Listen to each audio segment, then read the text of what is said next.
Chapter 3191. Of course.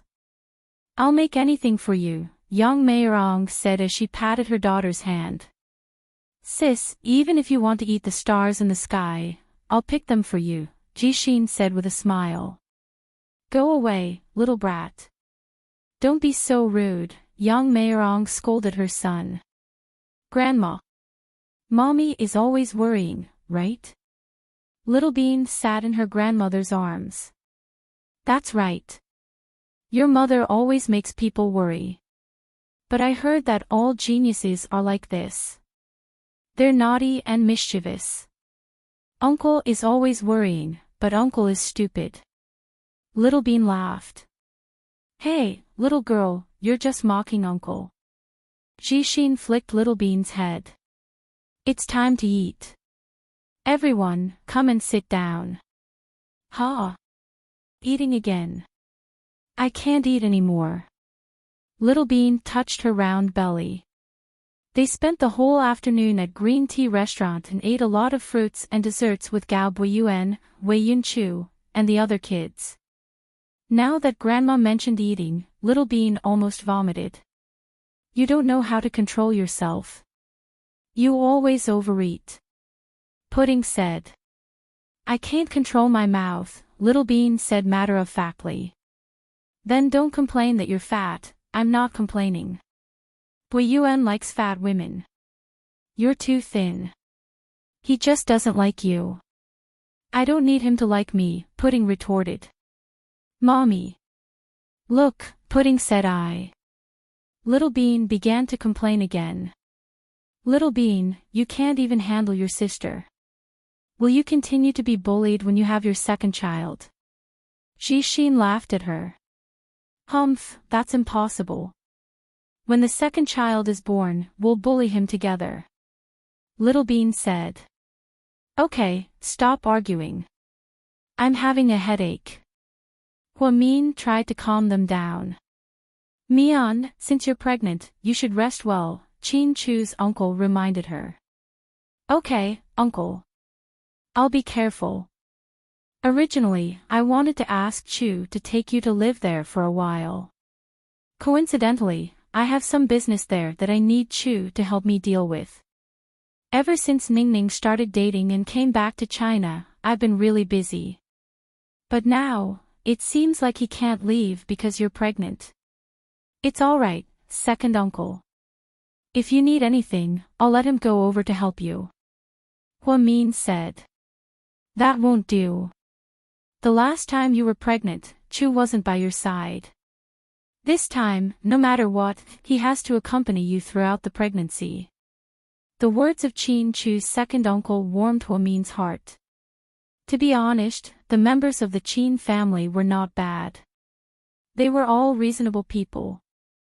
After your second child is born, I'll give you a villa in Los Angeles. You can stay there when your children study abroad. Ha ha ha. Dad, you're thinking too far ahead. My brother and sister-in-law's child isn't even born yet. You're already thinking about studying abroad. Qin Ning laughed at her father. There's no rush. The quality of the houses here is good. Many of them are over 100 years old and are very sturdy.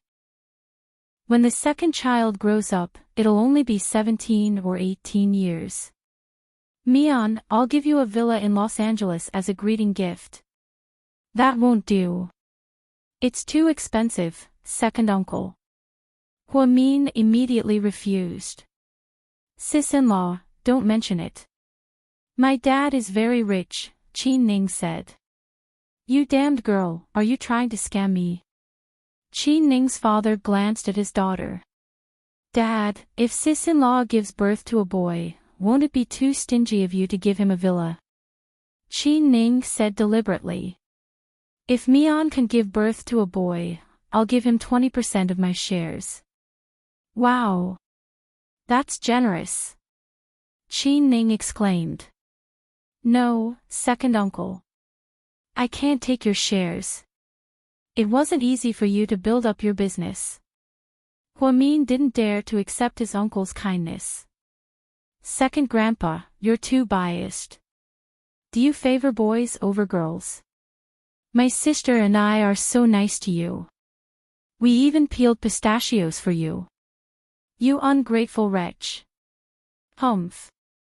Little Bean immediately pointed at Chin Chu's second uncle in dissatisfaction. Chapter 3192. Ha ha ha. Oh my. Our Little Bean is going to rebel. Chin Chu's uncle laughed as he picked Little Bean up with one hand. Rebel. You're being biased. The second child isn't even born yet, and Grandpa has already given us so many good things. Grandpa also saved some for you and your sister. Really? Little Bean's eyes lit up. Of course. When have I ever lied to you? Chin Chu's uncle pinched the tip of Little Bean's nose, his eyes full of love. It was said that no matter how cold-blooded and ruthless people were when they were young, once they got older, they would become more gentle. After having a younger generation, they would become gentler. Grandpa Sue was like that. In the Chin family, Chin Chu's second uncle was the same. Ha, that's more like it. I told you that my sister and I didn't show our filial piety to Grandpa for nothing. Little Bean cleverly tried to smooth things over. Little girl, you're going to cheat your grandpa of all his money sooner or later. Are you going to let me starve then? Chin Ning teased Little Bean on purpose. Of course not. Auntie, you're making it sound like Uncle Tang's family is short of money. Oh, you little brat. You can deal with one sentence of mine with 10 sentences. That's impressive. After Huamin came back, the atmosphere in the family was harmonious. After dinner, he wanted his mother and Jixin to stay at home since there were plenty of guest rooms. However, his mother refused and insisted on going back. Finally, Jixin drove Bella and his mother out of South Hill Manor. Before leaving, young Mayorong didn't forget to hold Huamin's hand and say, Mian, you're pregnant now. You should go to bed early. Be careful when you shower. The floor is too slippery. Mom, I know. I'll be careful. Huamin nodded. Finally, the old lady left with peace of mind. Later, Huamin and Chin Chu coaxed the twins to sleep. Perhaps it was because they hadn't seen their mommy for too long. The twins were very excited. One moment, they asked Huamin to tell them stories, and the next moment, they asked for ice cream. They made the couple run around in circles. In the end, it was already 11:30 p.m. when the two of them fell asleep. Huamin and Chin Chu finally returned to their rooms, exhausted. She hadn't been home for so many years. Now that she was back, she was filled with happiness as soon as she stepped into her bedroom. The couple, who studied medicine, had severe mysophobia, so the room was always spotless. Even if it was a blind spot, there would not be any dust accumulated. When Huamin came out of the shower, Chin Chu wiped her hair with a dry towel. Are you tired? Chin Chu asked softly. I'm not tired. I'm so happy to see my family and friends. Huamin smiled. Yes, everyone is happy that you're back. It means that I'm still quite important. I used to think that even without me, the earth would still rotate, Huamin joked. Without you, the earth would still rotate. It's just that my world can't rotate, Chin Chu said seriously. Huamin's heart ached. She knew that something had happened to her this time. The person who was the saddest was definitely Chin Chu. She had just come back, so she didn't ask in detail. However, during dinner, she vaguely heard Zhu Lingling say that she was dragged off a cliff by Hua Xiqin. Chin Chu vomited blood and fainted on the spot. Later, Chin Chu casually said that he would be fine after sleeping for a few days. Perhaps things weren't that simple. Huamin knew Chin Chu's temper. He must have been afraid that she would be worried, so he downplayed the matter. At that thought, Huamin suddenly turned around and hugged Qin Chu's neck so tightly that it was difficult for him to breathe. "What's wrong, honey?" Qin Chu didn't know how to react to her sudden action. Chapter 3193. "Honey, I want to learn Kung Fu," Huamin said. Hearing this, Qin Chu laughed out loud. "What are you laughing at?" "I'm laughing at you. Why do you suddenly want to learn Kung Fu? Because I think I'm too stupid to drag you guys down when you're in danger. If I'm as powerful as Yen, no one will dare to catch me. Honey, can we stop dreaming?" Qin Chu was exasperated. If she were as powerful as Lu Yen, how many years would it take for her to learn Kung Fu? Besides, Lu Yen was a genius in Kung Fu. "I'm serious, you don't have to learn it. I'll send someone to protect you." "No. I'll learn it myself." "Then wait until you give birth. No one learns Kung Fu while pregnant." Mr. Qin was exasperated. His wife's small hands were so soft and tender, she should continue to be a doctor and save people. I forgot about that." Huamin suddenly realized that she was pregnant. "Okay. Your hair is dry. Lie down and sleep." Qin Chu patted her little head and put away the hairdryer. "Okay. Let's sleep together." Then, Huamin happily crawled under the covers and fell asleep in Qin Chu's arms. Qin Chu, however, couldn't fall asleep. His insomnia seemed to be getting worse. Before, he could rely on medicine, but now he couldn't keep doing this. It seemed that he would have to ask Lu Yen to send a message to the professor and see if he had any solutions. The next morning, Huamin got up early to prepare breakfast for the family. A new batch of maids came to the house. They were all arranged by Qin Chu himself. Because Huasiqian's people had been planted in the house before, the security guards and gardeners at South Hill Manor were very strict. Qin Chu cared about his wife and didn't want her to get tired, so he followed her into the kitchen. "Sir, why don't you and your wife go out and have a rest? If you want to eat anything, just leave it to us," the new aunt in the kitchen said. "It's okay, I can help make the dough. I want to make some egg pancakes for the children. They're nutritious and delicious." In the end, they couldn't dissuade Madame, so they helped her make a sumptuous breakfast. During breakfast, the whole family gathered around the house. It was quite lively. "Mommy, can you take us to the zoo today?" Little Bean asked. "Why are we going there? I thought you two weren't interested." Huamin was stunned. "I wasn't interested before, but I heard that there are 2 new panda babies recently. My sister and I want to go and take a look. If you want to see it, just say it yourself. Don't drag me into it." "I'm not going." Pudding didn't seem to be interested in the zoo. "Sis, you can ask Wei Yunchu out. Didn't he say he wanted to see pandas during dinner yesterday? Then you can go with Wei Yunchu." Pudding glanced at Little Bean. "Damn it. What's wrong with that? Wei Yuan won't be happy if I go with him. That's other people's business. I don't care. Mommy, I'm not going to kindergarten. I'm going to Imperial Star to see Handsome Sue today." "Oh, I was wondering why you're not going to kindergarten. You're going to see Handsome Sue behind my back again." "No, I won't do it. I want to keep an eye on you. Handsome Sue doesn't belong to you alone. I'm going to see Handsome Sue for serious business." "Stop it," Pudding said helplessly. "Okay, stop arguing. We're not going anywhere today. Your dad and I are going to take you to see Lord Sue and Grandma Sue. We're all going to the Sue family," Huamin said. "Yeah, you guys are going to see the Sue family today. They've always treated us well." Qin Chu's father nodded in agreement with Huamin. Chapter 3194.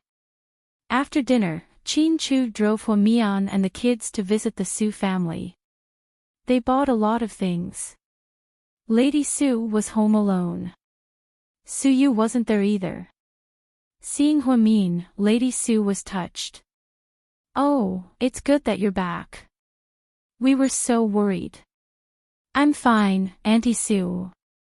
"Chin-Chu, come and sit down, don't just stand there." Mrs. Su liked Chin-Chu very much. "Auntie, where's Uncle?" "Oh, he was waiting for you at home. But he was called over by the new leader of the municipal party committee. He said he had a new project to discuss with him." "Oh, that's fine. Let him be busy first. I brought a set of pine teapots specially supplied by North Korea for Uncle." Then, she took out the teapot and placed it on the coffee table. "Oh, I told you that you're Uncle and I don't need anything. Don't waste money." "Grandma Su, you're wrong. Money is a waste. After all, we have a lot of money," Little Bean said with a smile. "You little brat. You're always so sweet." Lady Su smiled gently. "Take it, Auntie. It's not that expensive. It's just that it's hard to get. The material is top-notch. I'm sure Uncle will like it," Chin-Chu said politely. "All right then, I'll thank you on behalf of your uncle." Then, the maids of the Su family washed a lot of fruits. When the two kids arrived at the Su family's house, they played happily as if it were their own. Chin-Chu and Huamin sat in the living room and chatted with Lady Su. "Auntie, you must be bored at home all day. How about I find something for you to do?" "Okay. I've been wanting to go out for a long time. It's so boring. If it weren't for my special status and your uncle's objection, I would have gone out long ago." Upon hearing that Huamin wanted to find something for her, Lady Su was as happy as a child. "Auntie, our hospital is going to expand the Children's Rehabilitation Center. It's specifically targeted at children under the age of 10 who have physical disabilities. The doctors and staff are already in place, but because it's an independent joint venture with GK, it can't be managed by Southside. So, I'm thinking that we need a director, and I'd like to hire you to be the director of our rehabilitation center. But, you don't have to worry too much about it. We'll also find a vice director to manage the daily chores. You can be our ambassador and visit the children when you're bored. How about that?" Huamin did not have the time to discuss this matter with Chin-Chu, but she felt that Chin-Chu should not have objected. GK's investment and cooperation with Southside was something the couple had discussed a long time ago. Now, they were not doing this to earn money. As parents with children of their own, they understood how it felt when a child fell sick. Therefore, the couple was doing charity by establishing the Children's Rehabilitation Center. However, they didn't do it for free. The money they took was just enough to make everyone accept it and not forget about it. Upon hearing Huamin's words, Lady Su was very happy and pleasantly surprised. "Mian, can I really do it?" Lady Su was so excited that she didn't know what to say. "Of course, that's if you're willing." "I'm willing, I'm very willing." Lady Su nodded repeatedly. "Mommy, you made Grandma Su so excited." Pudding glanced at Huamin quietly. "Honey, what do you think?" Huamin looked at Chin-Chu with a smile. Chapter 3195. "Of course, I'm fine with it. I'm just worried that Auntie will feel wronged. After all, you're the family of a high-ranking official." "Oh, what do you mean by family of a high-ranking official? Don't make me sound so high and mighty. I'm just an ordinary woman." Lady Su grabbed Huamin's hand excitedly. "Mian, you promised me. You can't go back on your word." "Don't worry, Auntie. I won't go back on my word. I'm just worried that you'll be too tired. No, no, no. I won't. Auntie, I've been idle all day. My arms and legs hurt. Now that I have a job, I'll treat it as exercise. Auntie, then, will Sue you agree? That little brat can't control me. Don't worry about him. Lady Sue waved her hand. Auntie, about the salary, there's no rush. I'll do it even if you don't pay me.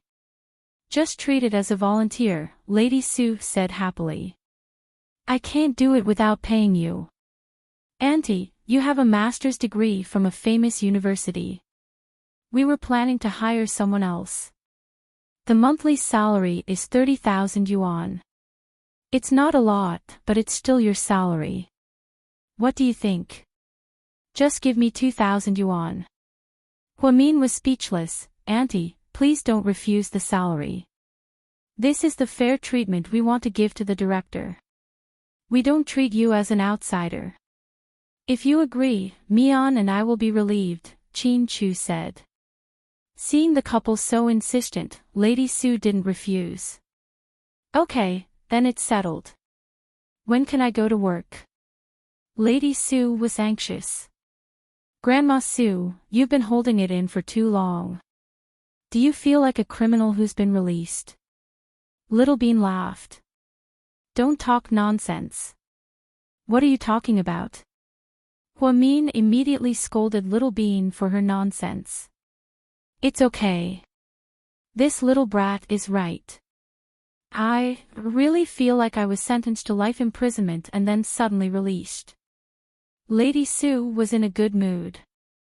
Auntie, if that's the case, why don't you go there and take a look in the next few days? I'll let them know. It just so happens that I'm going back to South Side for work in the next few days. We're not far from each other, so we can take care of each other. If you have any questions, you can ask me, Huamin said. That's great. Then I can have lunch with you. The food in the cafeteria isn't that good. Huamin smiled. No matter how bad it is, it's better than living alone at home. To tell you the truth, although I've been living a luxurious life these years, I've been very lonely. Grandpa isn't home, and my husband is away on business all year round. As for you, he joined the army at a young age. After he came back, he started his own company and moved out. He rarely comes back. The happiest days I've had in the past few days were when you gave birth to Pudding and Little Bean. Mrs. Sue's words were indeed heart-wrenching. She was born into a wealthy family, as the family of a high-ranking official, and a top-notch lady. Although she didn't lack anything, her spirit was empty. Huamin now believed in a Buddhist saying, in life, there were gains and losses. It was indeed so. In that case, it was a good thing that he found a job for Auntie Sue. Okay, Auntie. Then it's settled. Huamin, you're 3 months pregnant now, right? Lady Sue looked at Huamin's belly. Yes, 3 months and 5 days. Then you're really thin. I can't tell at all. You have to eat more. Okay, I will. Is it a boy or a girl? Lady Sue asked. I don't know yet. You're a doctor. You can do an ultrasound for yourself. I heard that South Side has very advanced equipment that can distinguish the gender, Lady Sue asked excitedly. Chapter 3196. Yeah, but I don't want to see it. Why not? It's better to know in advance. Then we can buy clothes for the baby. If it's a boy, we can buy blue ones. If it's a girl, we can buy pink ones. I think that since it's my child, it's destined to be with me and Qin Chu. So, it doesn't matter whether it's a boy or a girl. Really, as long as it's here, I'm very grateful. Huamin said this from the bottom of his heart. When he gave birth to the twins, he didn't think about whether it was a boy or a girl. To her, this was a precious little life. Whether it was a boy or a girl, they were both her and Mr. Chen's children. You're such an open-minded child. No wonder you likes, Lady Sue almost blurted out the words. Then she realized that it was inappropriate to say it in front of Chen Chu. So, she coughed awkwardly and changed the topic. I'll ask them to prepare dinner. You guys stay for dinner. Okay. Auntie, I'll help you. Huamin stood up and followed Lady Sue to work. Pudding sat on the sofa and read some financial books in the Sue family. She seemed to be engrossed. After playing for a while, she got bored and climbed onto Chen Chu's lap. Daddy, yeah. Are you angry with what Grandma Sue said?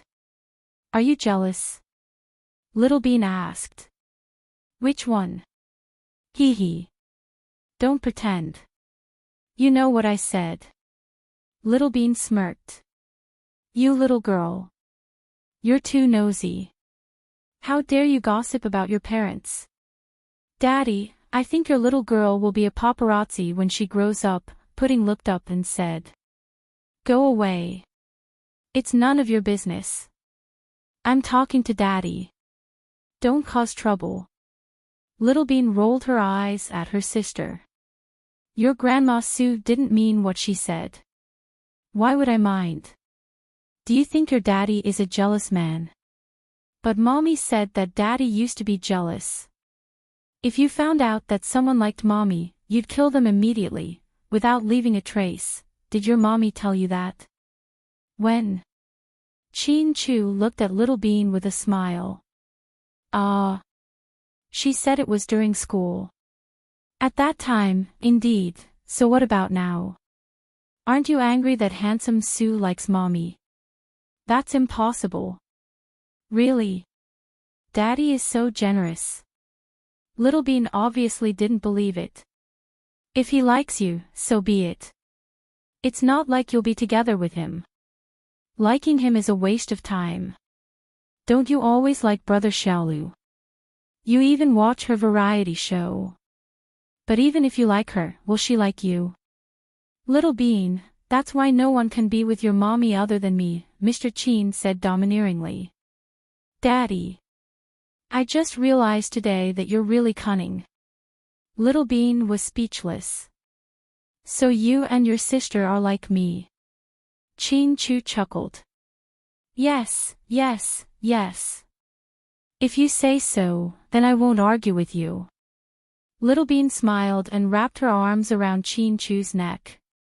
The father-daughter pair had a loving interaction. On the other side, Siyu knew that Huamin and the others went to his house and planned to have lunch together. But then a client came to visit, so they had lunch at the company. After work in the afternoon, he went out for drinks with Tang Chuan and the others. When he got home, it was already 10:30 p.m. In the dark bedroom, Siyu walked in. As soon as he turned on the light, he shivered in fright. Because there was another person on his big bed, and it was a woman. She lay there with her back to Suyu. She wore a backless nightgown and had long black hair. Suyu almost thought he saw a ghost. Could it be Sadako? The ring. Chapter 3197. You're back. The woman flipped over and glanced at Suyu. Then, she supported her head with her right hand, looking like the mistress of the house. This time, Suyu was even more confused. Did he walk into the wrong house? That couldn't be. This wasn't a townhouse. This was a detached house with a radius of a few hundred meters. It wasn't realistic to say that he walked into the wrong house. Are you a human or a ghost? Suyu stood at the door, scared out of his wits.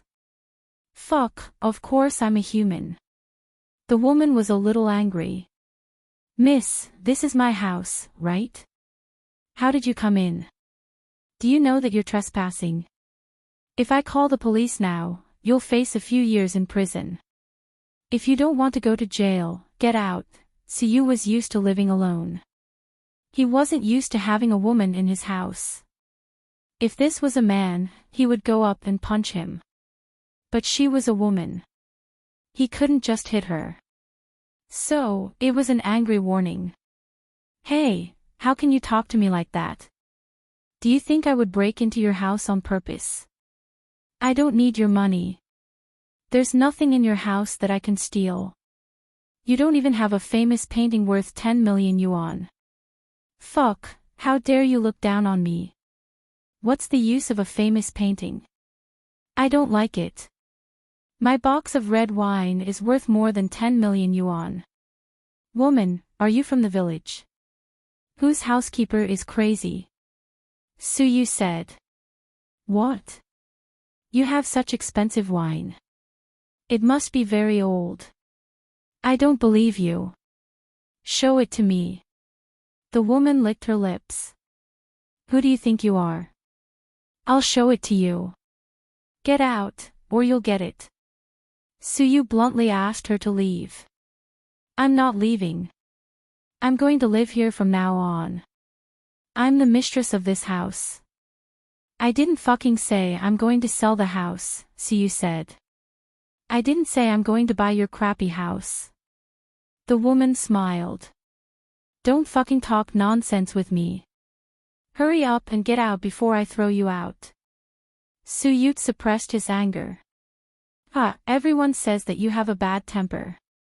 Looks like it's true. No wonder you're still single even though you're already in your 30s. Such a bad temper. Hey, you. Suyu was about to explode from anger. At this moment, her phone rang. He looked at the number and hesitated for a moment before picking it up. Hello? You. Aunt. You haven't slept yet, right? No. Then, are we home yet? We're here. Did you see the present that Auntie gave you? Gift?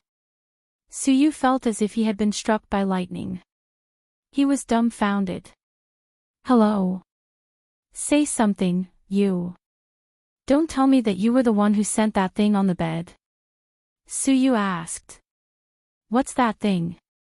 Isn't that a pretty girl? When did you see that she's pretty? I thought she was a ghost. Auntie, are you crazy? Suyu roared into the phone. Calm down, kid. Let me finish.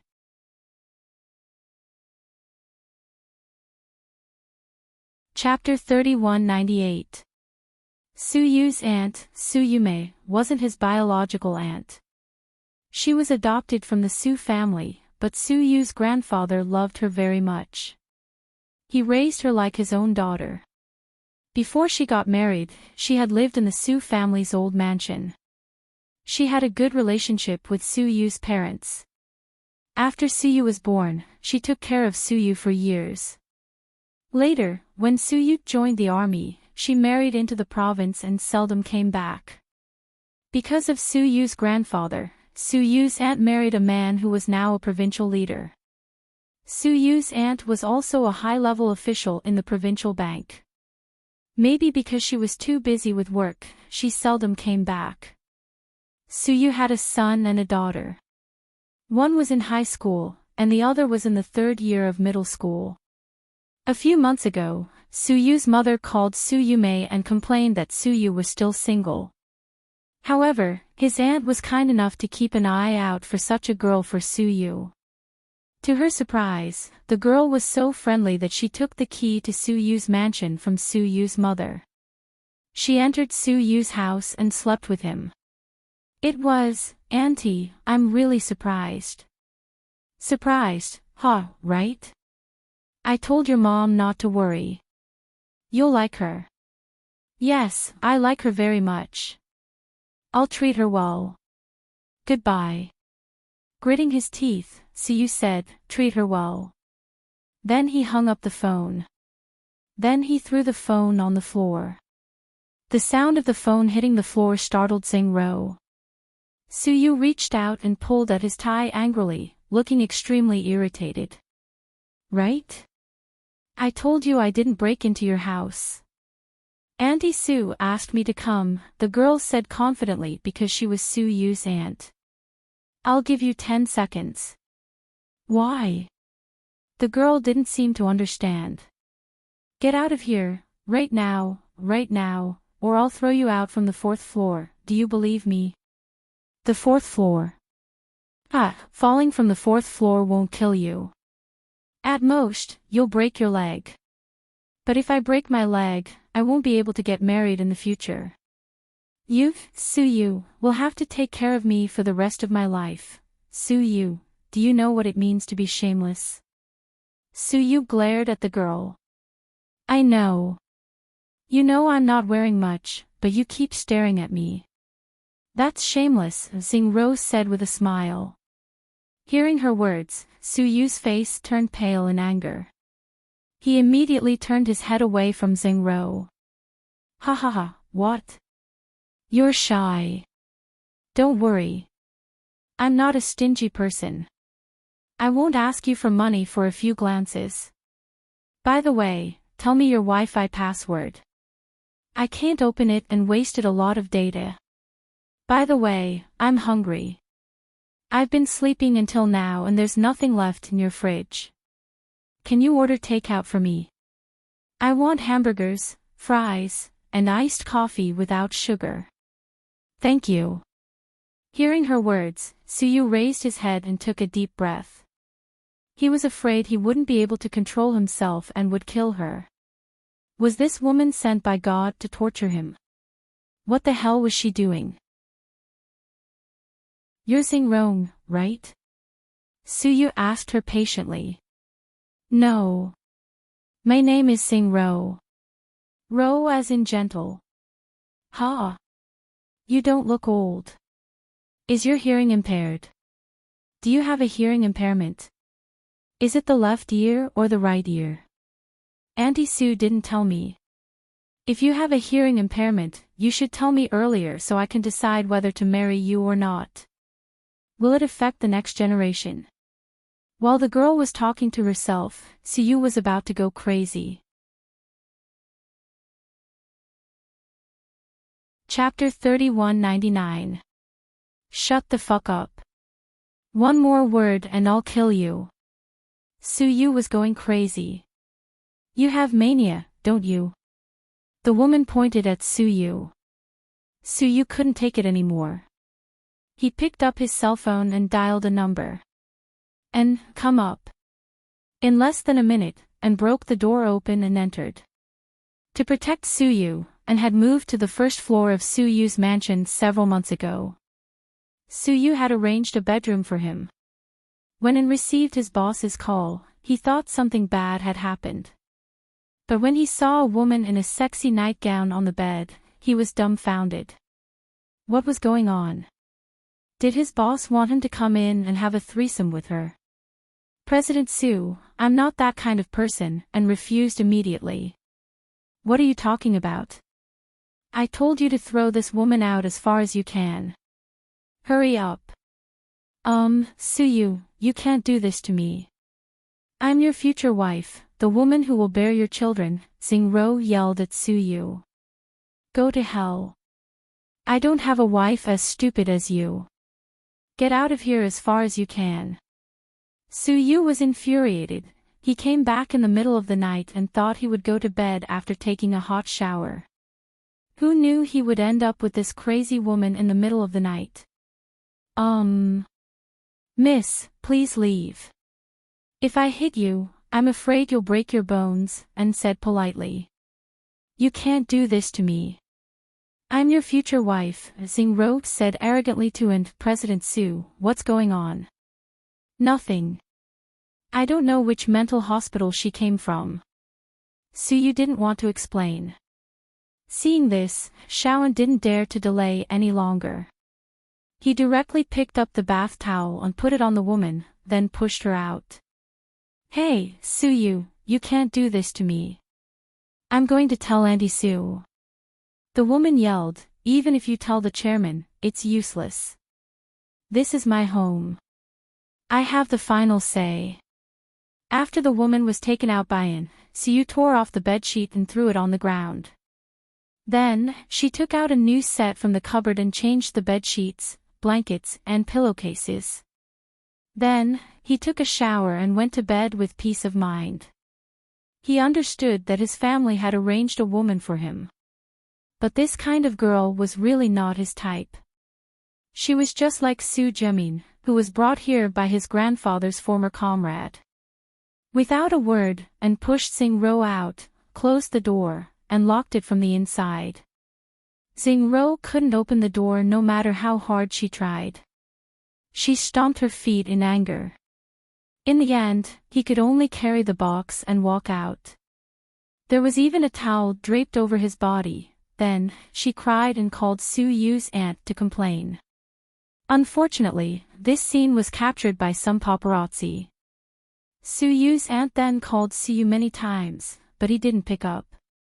Then, Aunt Su called Lady Su.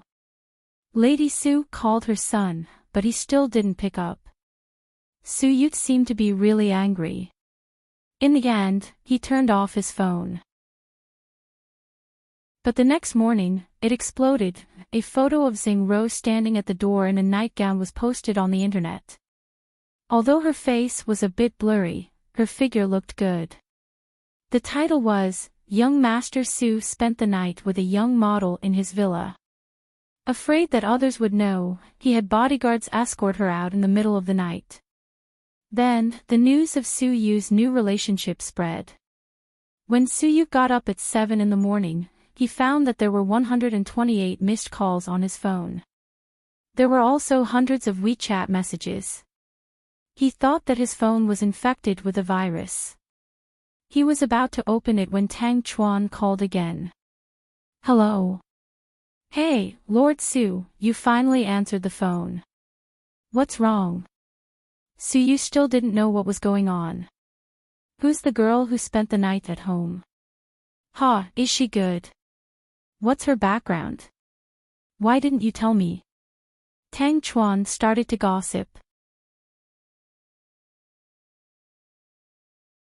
Chapter 3200. Who the fuck did you hear this from? Su Yu was speechless. Ha! Don't tell me you don't know. Know what? Su Yu froze slightly, not knowing what Tang Chuan was talking about. Fuck. You really don't know.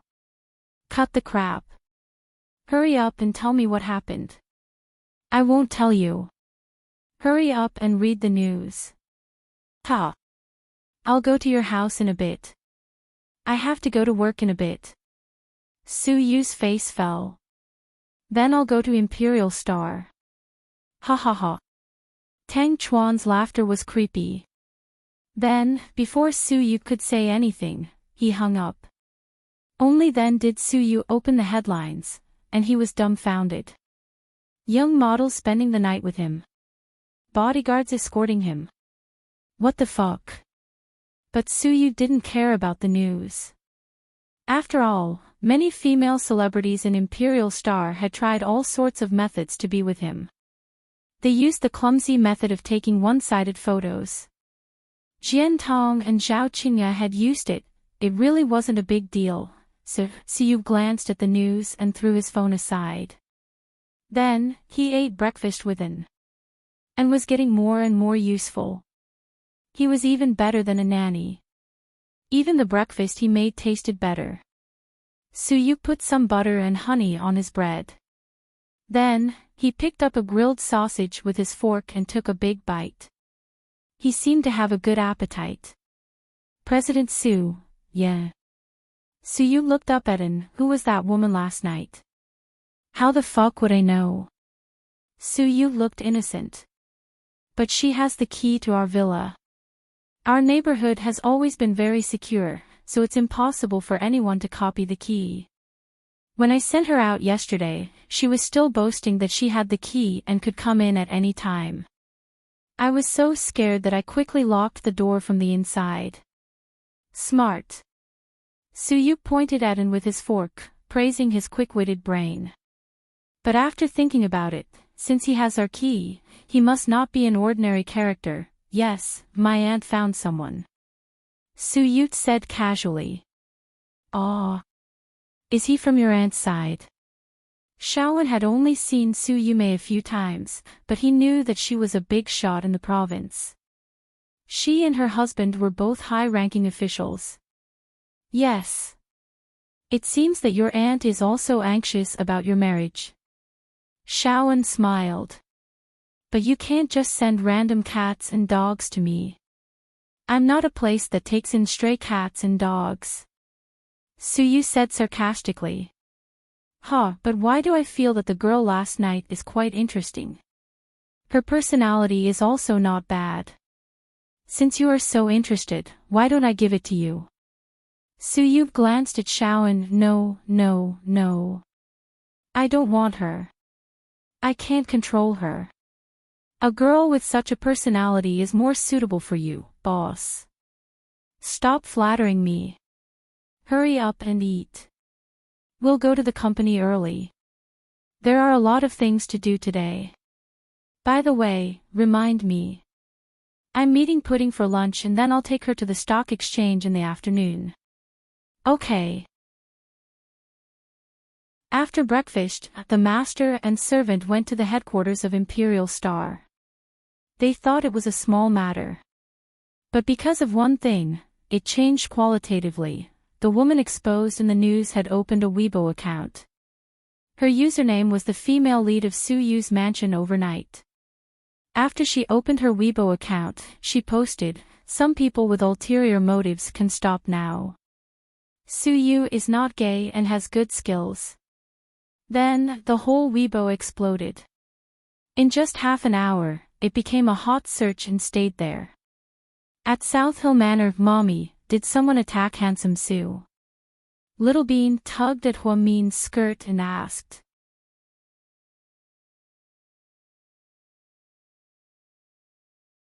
Pudding looked up at her mother with an innocent face. It's about the news. Pudding, you kids shouldn't get involved in adult affairs, okay? Uncle Su is a normal man and it's normal for him to be in a relationship. We're his family and friends, so we should be happy for him, right? Instead of causing trouble, Hua Min tried to persuade her. Mommy, what are you talking about? I'm not going to cause trouble. I'm meeting handsome Su for work. As for his private life, I'm not going to interfere. Plus, this woman looks so pretentious, so she's definitely not handsome Su's type. I'm not as paranoid as Little Bean. As expected of the calm type, Pudding's reaction was much more rational. Sis-in-law, big news. Ha ha ha. Su spent the night with a woman. Qi Ning woke up the latest. When she saw the news, she immediately put on her mop and ran downstairs to complain to Hua Min. Chapter 3202. Auntie, it's not news anymore. Everyone on Earth knows about it. Pudding glanced at her aunt helplessly. That's embarrassing. I thought you didn't know. It's big news. Who doesn't know about it? Pudding was speechless. Ha. Tang Chuan called me just now and said he was surprised as well. He said he would go to Imperial Star and interrogate Su to see what's going on. Tang Chuan is too much. It's their private business and he doesn't need to interrogate them. With Su's temper, he'll tell us if he knows what's going on. Hua Min chuckled. I'm curious as to what kind of woman Su values so much. No, I have to check her Weibo. Qi Ning logged onto her Weibo. By now, Xingro had gained more than 100,000 followers. In an instant, there were as many as 60,000 comments under that comment. Her popularity was comparable to that of a popular female celebrity. It seemed that Su was quite influential in the city. Meanwhile, Xingro was sitting in a cafe on a hot summer day, sipping iced mocha leisurely. Holding a laptop, she was watching a popcorn movie while arguing with her netizens on Weibo. Suyu's true fans couldn't stand it and flooded the screen with comments. This woman is a bitch. Identification complete. Sing-ro replied, if I'm a bitch, then your whole family is a bitch. What's going on? Why does President Su like this unknown internet celebrity? Oh my god. Oh my god. Can anyone tell me why? Sing-ro replied, your mom told me to tell you that this girl isn't an internet celebrity. You're overthinking, kid. Shameless woman. She wants to make herself famous. Disgusting. Sing-ro replied, sorry. I'm old and don't care about fame. I only want money, not fame. Then you seduced handsome Su for money. Bitch. Sing-ro replied, I'm shameless for money, and I got the money. I'm better than those who are shameless but don't have money. I don't deserve to be called a bitch. I'm not at your level yet. I like the way you guys don't like me but can't do anything to me. Ha, come and hit me if you can. Sing-ro was a girl with a strong heart. She didn't get angry when she heard all kinds of nasty words. Moreover, he even enjoyed the process of dissing his fans. He felt that it was especially fun and exciting. Waiter, give me another mocha with ice. Thank you. Sing-ro was in a good mood. In addition to these nasty comments, there were actually some neutral netizens who spoke quite sincerely. I think she's a good girl. At least she cleared handsome Su of being a homosexual. Sing-ro replied, you're welcome. Please call me Lei Feng. Ha ha ha, you're so funny. You must be an interesting girl. No wonder handsome Su likes you. Sing-ro replied, not really, but I'm not bored. I plan to walk further and further down the path of humor. I didn't expect President Su to have a new relationship so soon. I thought he still had Dr. Hua in his heart. Sing-ro replied, it won't be long. Suyu has been single for a long time. Yeah. Dr. Hua is so excellent.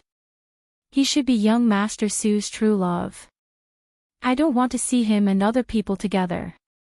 Sing-ro replied, you can be beheaded, but you can't mess with your morals. Dr. Hua seems to have a family. You guys don't want Suyu to be called a homewrecker, right? So, kid, wake up. The Qing dynasty is gone and you can't have multiple wives. We believe in monogamy. Please strictly abide by the laws of our country. Ha ha ha, this woman is interesting. I'm your fan now. I'll continue to follow you. Good luck. Sing-ro was about to reply when her phone rang. She picked it up, pressed the answer button, and put on her earphones. Chapter 3203. Auntie Su. Ruru, how are you doing? I'm fine. Where did you sleep when you chased you out last night? Auntie Su was worried about the girl's safety. The hotel I stayed in. Then this morning's news. Auntie Su didn't finish her sentence. Sing-ro hurried to explain, Auntie Su, I didn't ask anyone to do it. I was photographed in a daze, but the person on Weibo is me. I just want to take this opportunity to clear Suyu's name and prevent others from spreading rumors that he's gay. Ha! Good. That's a good idea. Yu's mother and I both like it. Ruru. Yu's temper, I saw it. He's as smelly as a rock in a latrine pit. It doesn't match his handsome face at all. Last night, he almost beat me. Sing-ro couldn't help but laugh. Yu's temper used to be worse, but after he met that girl from the Hua family. Forget it. Let's not talk about it.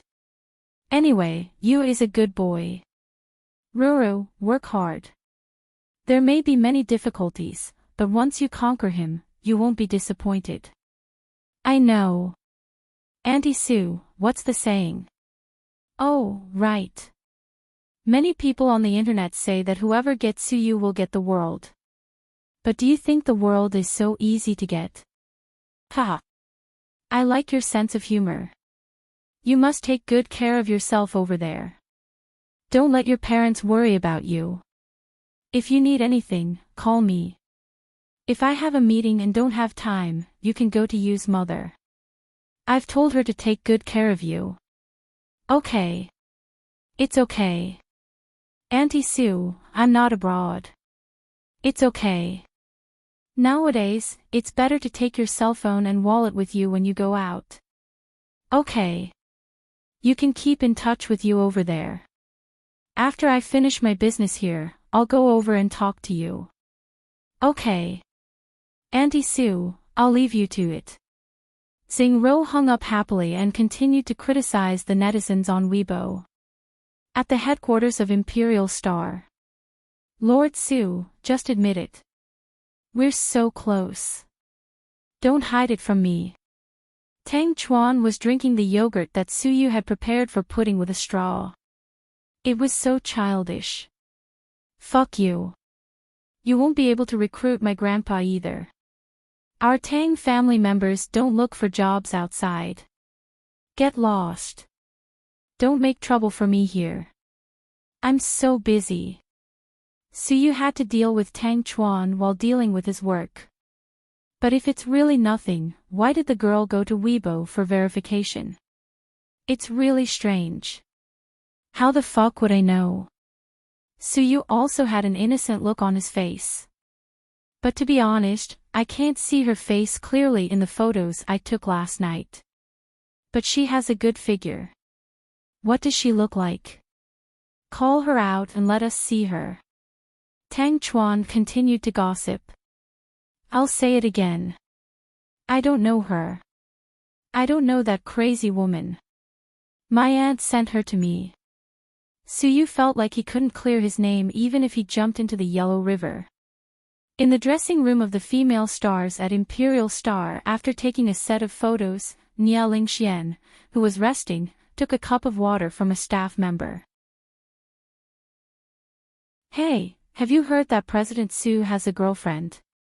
Some staff members gossiped in private. Nia Lingxian's hand that was holding the paper cup moved slightly, and the water instantly wet her white dress. Miss Xianxian, are you okay? Her assistant immediately ran over.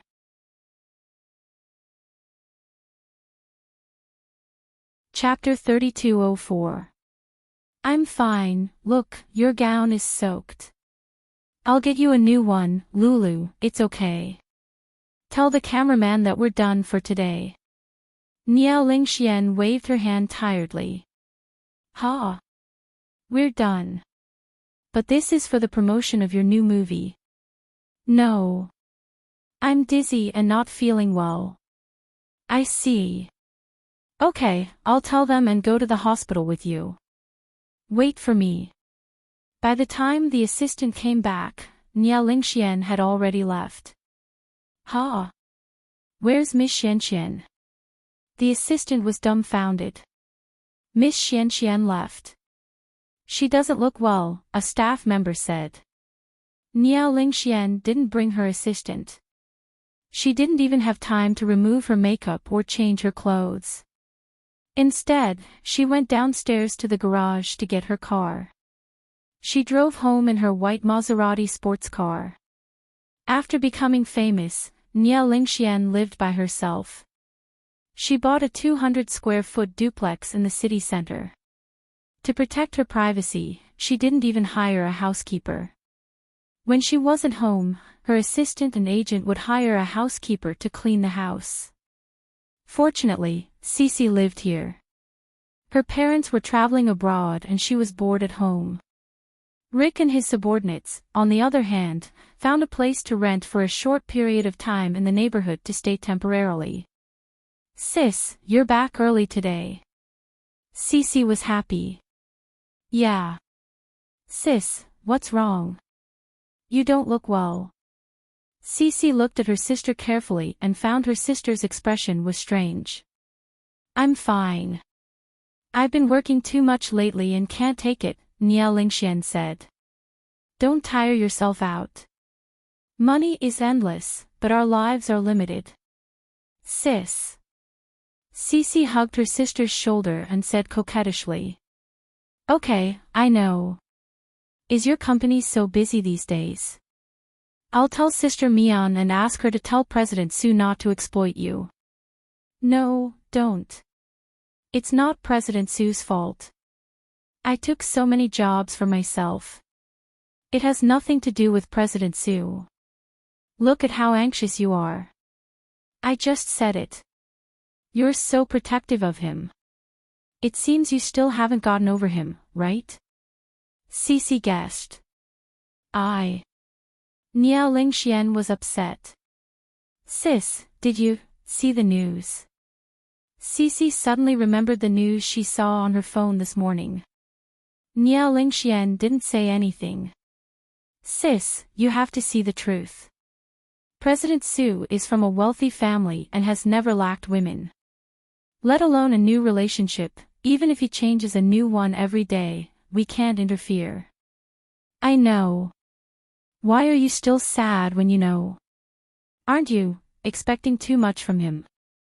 No, I just don't understand. President Su is willing to give those young models a chance, but not me. Niao Lingxian didn't sound very confident when she said this. It's not the same, sis. It's because he thinks highly of you and thinks that you're a good girl that he can't play with you. Look at those women in the news. They definitely won't marry into the Su family. What kind of person is Su Yu? How can he be so casual about his marriage?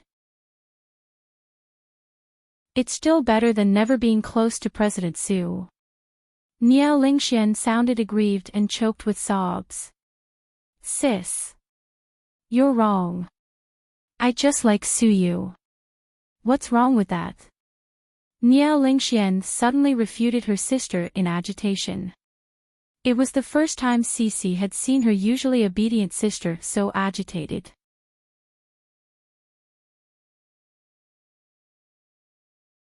Chapter 3205. I'm sorry, Cece. I didn't mean to yell at you. I know, sis.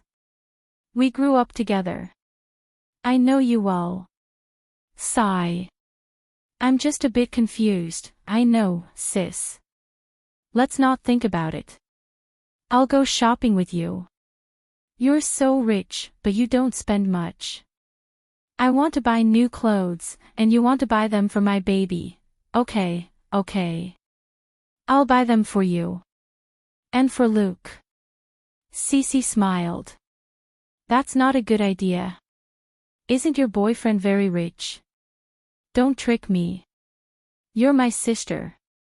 Of course I'll trick you. Okay. Let's go. Let's go shopping. Then the two sisters went out. In fact, Cece didn't want her sister to buy things for her. She just wanted to distract her sister. Otherwise, Su Yu's new relationship would be a big blow to her sister. Tang Chuan pestered Su Yu the whole morning but didn't get anything out of him. It wasn't that Su Yu didn't want to tell him, but he really didn't know anything. He only remembered that her name was Ro and that she was introduced to him by his aunt. Su Yu even forgot what the girl looked like. At noon, Chin Chu's driver and bodyguards arrived with pudding. Pudding went to South Side with Huamin. Whoa. Pudding is here to criticize us. Tang Chuan gloated. Do you think Pudding is as nosy as you? Su Yu glared at Tang Chuan. Humph. Pudding is my brother-in-law and sister-in-laws. In the future, she'll be the daughter-in-law of the Wei family, okay? Get the fuck out of here. Don't hurt my feelings. Su Yu was annoyed at Tang Chuan.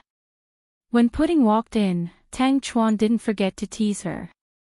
Pudding, interrogate your handsome Su. Ha. Pudding didn't say anything and walked up to Su Yu.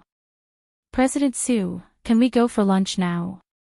Ha, little brat, let's go. What do you want to eat? Teppanyaki, Pudding said. No problem. Teppanyaki it is. Then, Suyu stood up and glanced at Tang Chuan. Do you want to come with us?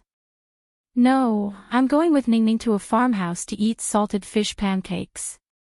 Alright, then you guys go and eat your big fish. We're leaving. Okay, let's go downstairs together. Then, the three of them went downstairs together. Tang Chuan drove off alone, and Pudding followed Suyu to a famous teppanyaki restaurant in the city. The whole place was decorated in Japanese style, and it was very classy. In the private room, Suyu poured a glass of water for Pudding. Do you want to ask about that too? No. Io, that's not like you. Suyu chuckled. I'm not as nosy as Little Bean. Very good. Our Pudding is the most sensible. Handsome Sue, is the company done with the transfer of ownership? It's done. I've stored the paperwork in our company. If you want it, I'll have someone bring it to you now. No, I'll leave it with you. You're not going to tell your daddy and mommy. They'll know when the time is right. What do you want to do with such a big company? Have you thought about it yet? With so many people eating, you can't just leave it idle, right? Suyu asked. I've thought about it. I want to invest in film and television while trading stocks. Io, you want to invest in film and television? Suyu's interest was piqued. Yeah, I want to work with your company. There's a new actress in your company.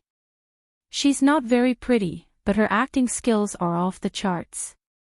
I've been following her for a long time and watched 2 of her web dramas. I saw that she recently starred in a comedy with a senior from the comedy world. They're looking for investors. You're interested? Suyu was surprised. Pudding was the source of the information.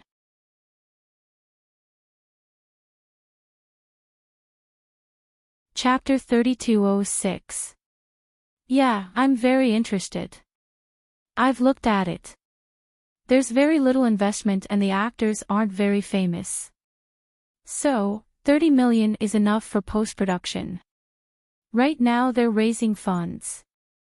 I think it's a good idea for us to split it 50-50. What do you think, 15 million each? That's not a lot. But Pudding, have you thought about it? Newcomers can't guarantee box office sales. Not to mention her, even popular actresses like Nia Lingxian can't do well. So, it's very risky. That's how business works.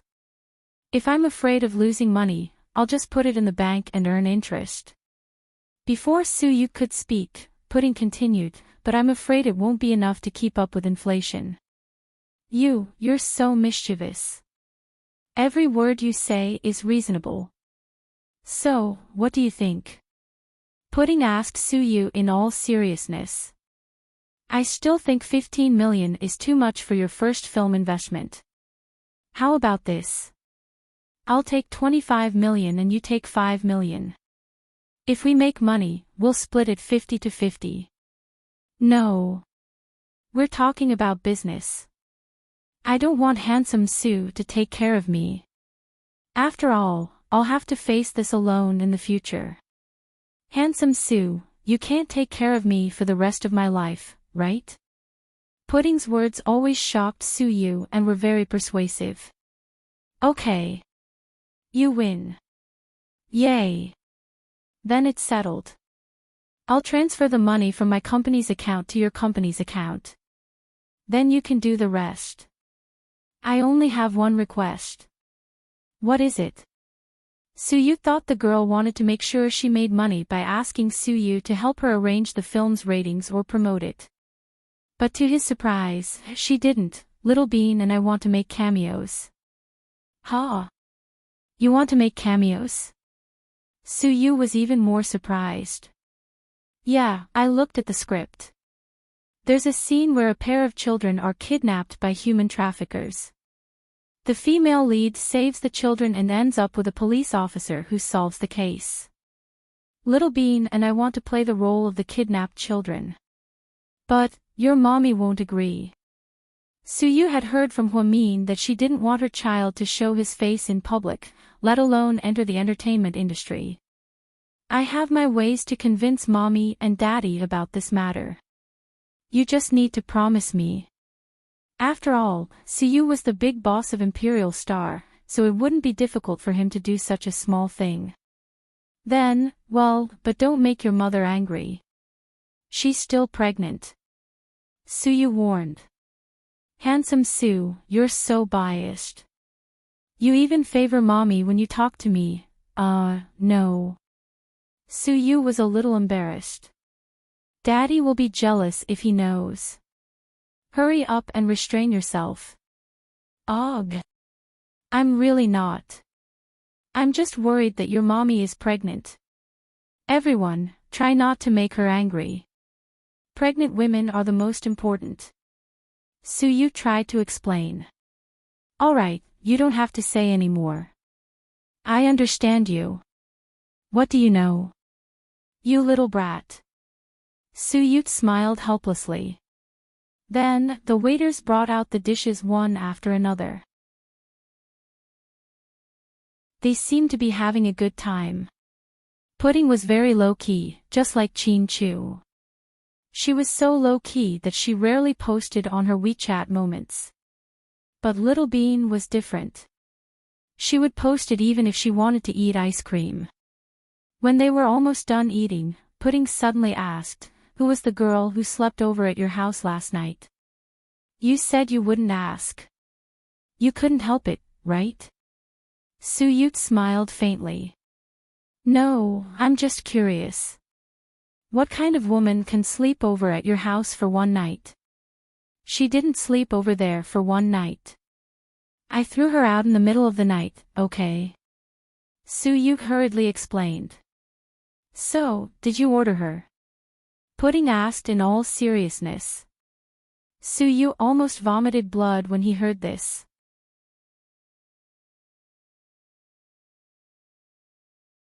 Chapter 3207. You little brat, what kind of nonsense are you thinking in your head?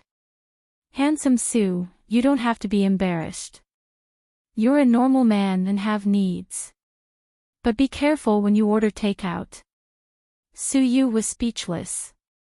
Pudding was a mischievous child, and Suyu didn't know what to say. Forget it. You guys won't understand me even if I tell you. Then it's settled. Okay, President Chin. Happy working with you. Suyu didn't know whether to laugh or cry. While Pudding and Suyu were eating teppanyaki, Hwamin and Little Bean were busy at South Side.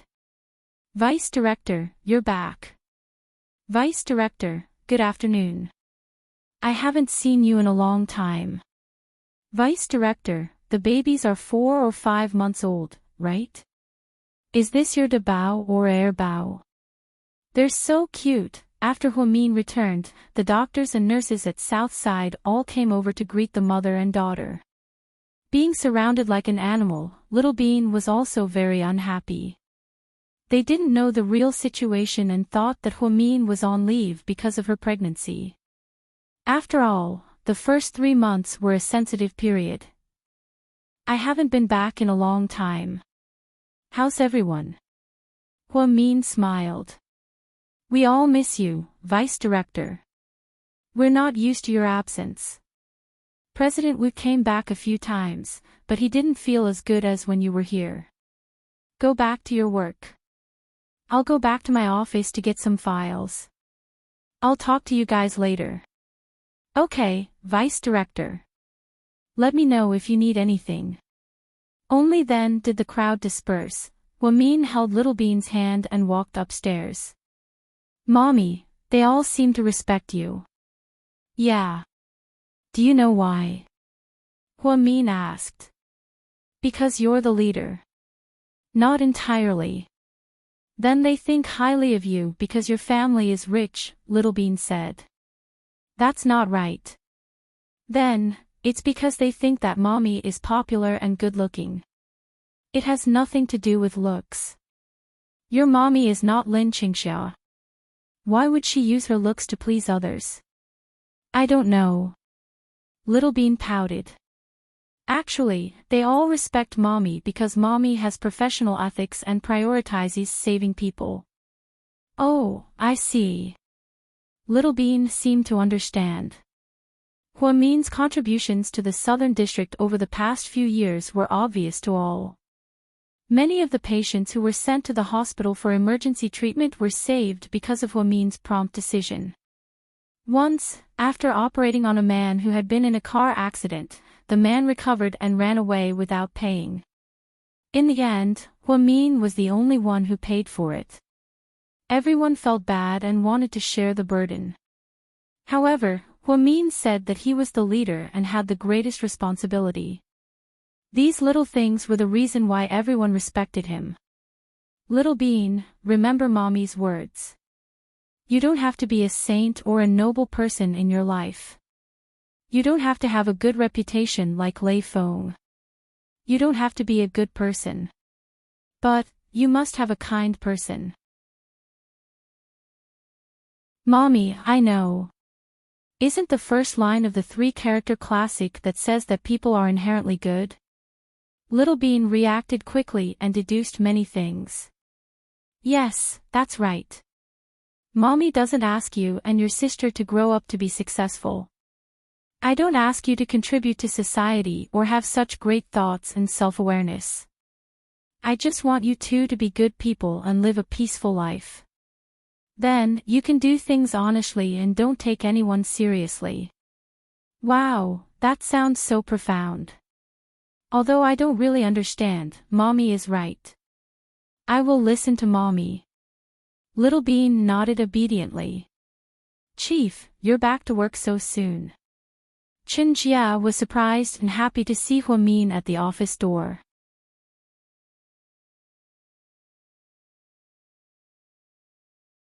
Chapter 3208. No, I came back for a prenatal checkup. Huamin smiled. Ha, look at me. I forgot about your prenatal checkup. I'll go arrange it now. Okay. Huamin nodded and led Little Bean inside. Little Bean, do you want to eat something? No, Auntie. Mommy and I just ate at a pizza place, Little Bean said sensibly. Then I'll get you a glass of water. Okay, thank you, Auntie. Huamian was glad that Little Bean was polite when she was outside. After entering, Little Bean sat on the sofa and played with her phone. Huamin sat in his office and looked at the hospital's recent data on the computer. After a while, Chen Jia came back. Chief, the OB/GYN department said we can go now. Okay. Chief, do you want to see if it's a boy or a girl? Chen Jia smiled mysteriously. That's not a good idea. Huamin knew that the hospital had strict rules that forbade them from looking at a girl's gender.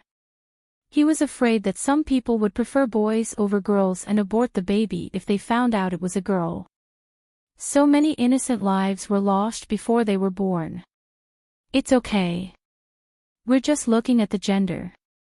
No matter if it's a boy or a girl, we won't abort it. It's not against the rules. Chen Jia whispered. At this moment, Huamin was really tempted. She nodded and went to the OB/GYN department with Chen Jia and Little Bean. They started a urine test, blood test, and blood pressure test. Finally, they did an ultrasound. Huamin lay down carefully on the examination bed. Vice Director, it's a little cold. Bear with it, the female doctor politely reminded her. It's okay. You do it. The female doctor carefully lifted her skirt and rubbed the cold ointment on her belly. Then, he used the instrument to rub her belly. That feeling was very magical. Perhaps the little guy was scared, for it gurgled in Huamian's stomach like a small fish swimming for a while. Ha, this little guy is probably scared. The female doctor laughed. Yeah, he's probably a little confused. He doesn't know what's going on. Huamin laughed as he lay on the bed. Auntie, what's mommy doing? Not far away, Little Bean was watching her mommy's prenatal checkup through the glass with a confused look on her face. Mommy is giving the baby a checkup. Is it okay now? She's not even born yet. Little Bean was puzzled. You can see her health condition even when she's in the stomach. Wow, that's amazing. I want to be a doctor when I grow up, Little Bean said seriously. She still remembered the last time her grandfather came to her house and taught her a lot of fun activities. At that time, Grandpa praised her and said that she had the talent to be a doctor. The more she thought about it, the more she felt that being a doctor was a noble profession. Especially after saving many patients, when he saw the patients and their families reunite, he would feel a sense of accomplishment, right? When he entered his mother's office, he saw that there were many silk banners inside. They must have been sent by the patients because with his mother's personality, she would never hire someone to write these things. Auntie, my mommy, she's very good at medicine, right? Of course. Your mommy is very famous at Southside. Many patients who don't belong to our department heard about her past and asked her to perform surgery on them. Many family members even sent her a lot of things. Some even gave her gold bars, but she didn't accept them. That's for sure. Who would want gold bars? Our family is very rich, okay? Little Bean said arrogantly. Ha ha ha, that's not the point.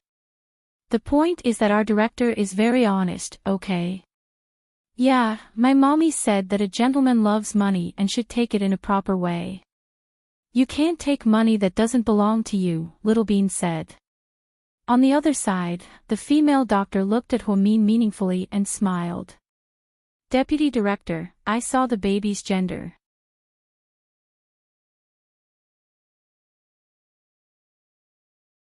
Chapter 3209. To be honest, Huamin, who had been in a good mood, became nervous after hearing the news. Is it a boy or a girl? Through the glass, she didn't know what the female doctor said to Huamin. When they came out, Chen Jia immediately walked up and asked, Chief, is it a boy or a girl? Guess. Huamin smiled mysteriously. After Huamian's prenatal checkup, she left with Little Bean after finding that everything was fine. Mommy, are we going home now? No. Let's go to the company and find Daddy, okay? Okay. I'm going home for a nap. Can you ask Pudding to come over? I just called her and she's with Handsome Sue. They just finished lunch. Okay. Ask him to bring Pudding over. Huamin seemed to be in a good mood. After leaving the hospital, he got into the Mercedes-Benz RV. Ever since she got pregnant, Chin Chu had been against her driving. Once, Huamin couldn't take it anymore and said to Chin Chu, Honey, I can drive. I'm not an idiot. No. I'm afraid other idiots will disturb you. Huamian didn't know what to say to that. Later, she completely gave up the idea of driving. No matter where she went, bodyguards and chauffeurs would accompany her. In a secret prison in Sea City, Hua Xiqian was locked up here alone. He ate alone. Even when he came out to sunbathe, he was still alone. He gradually understood that this was a special place of confinement that had been specially created for him. Sir, report. What's the matter? A prison guard walked over with a baton and glanced at Hua Xiqian, who was in a prison uniform with handcuffs and ankles. I want to make a phone call. No. Even prisoners on death row have the right to call home. Why can't I call home? This is the arrangement of the higher-ups. I don't know. Then tell your superiors that I want to make a call. Who is your superior? Is it Gao Ran? Hua Xiqian seemed to have guessed as well. Don't waste your time. Just stay here and reform yourself. The prison guard did not seem to want to deal with Hua Xiqian. This was because the higher-ups had already told him to do so when he was transferred here. This was a criminal with a special identity. Try not to have any contact with him, talk to him less, and do not agree to any of his requests. Looks like you're going to ignore whatever I say. Hua Xiqian smiled. Those who didn't know him would think that he was a good-tempered person. The prison guard ignored him and walked straight back. Hua Xiqian suddenly crouched on the ground and pulled out a small, inconspicuous stick from the grass. This thing was not enough to make him commit suicide, however, he took the small wooden stick and stuck it into his left ear. Following that, a blood-curdling scream could be heard from behind. When the prison guard heard the scream, he immediately ran over.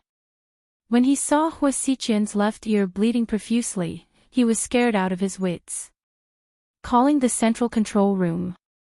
Calling the central control room. This is the 29th precinct. Prisoner 001 is committing self-harm. Please send an ambulance immediately. GK headquarters, a young lady. Wow, long time no see. Assistant Yang was extremely excited to see Huamin. After Assistant Yang's accident, he rested at home for a few months. Then, many things happened one after another. When Assistant Yang came back, Huamin had been kidnapped by Hua Xiqian for a long time. Where's my husband? President Qin is in a meeting with the higher-ups. I'll call him for you. No, let him do it. Little Bean and I will sit in the lounge for a bit. We'll be there soon. Hello, Uncle Yang, Little Bean greeted. As soon as Huamin sat down, his phone rang. Huamin, come to the first hospital right now. It was Gao Ran's voice. What's wrong? Hua Xiqian committed self-harm. He threatened that he won't undergo surgery until he sees you. Gao Ran seemed to be in deep trouble. Huamin's heart sank when he heard this.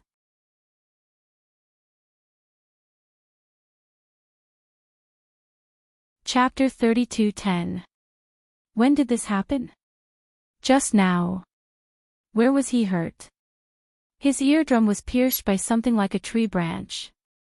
Gao Ran said. Hearing this, Huamian gasped. But I don't know much about the eardrum. I can't do the surgery. Huamin panicked. I didn't ask you to do the surgery. That pervert wants to see you. If you don't come, he'll resist the surgery and refuse to cooperate. Sigh. You know, Hua Xiqian's identity is sensitive. Qin Chu and I can only imprison him temporarily.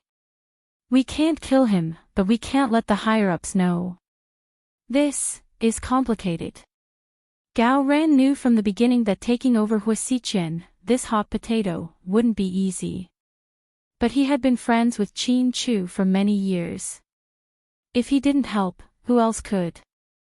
Now that something had happened, he was worried. He couldn't let Hua Xiqian die. The first hospital, right?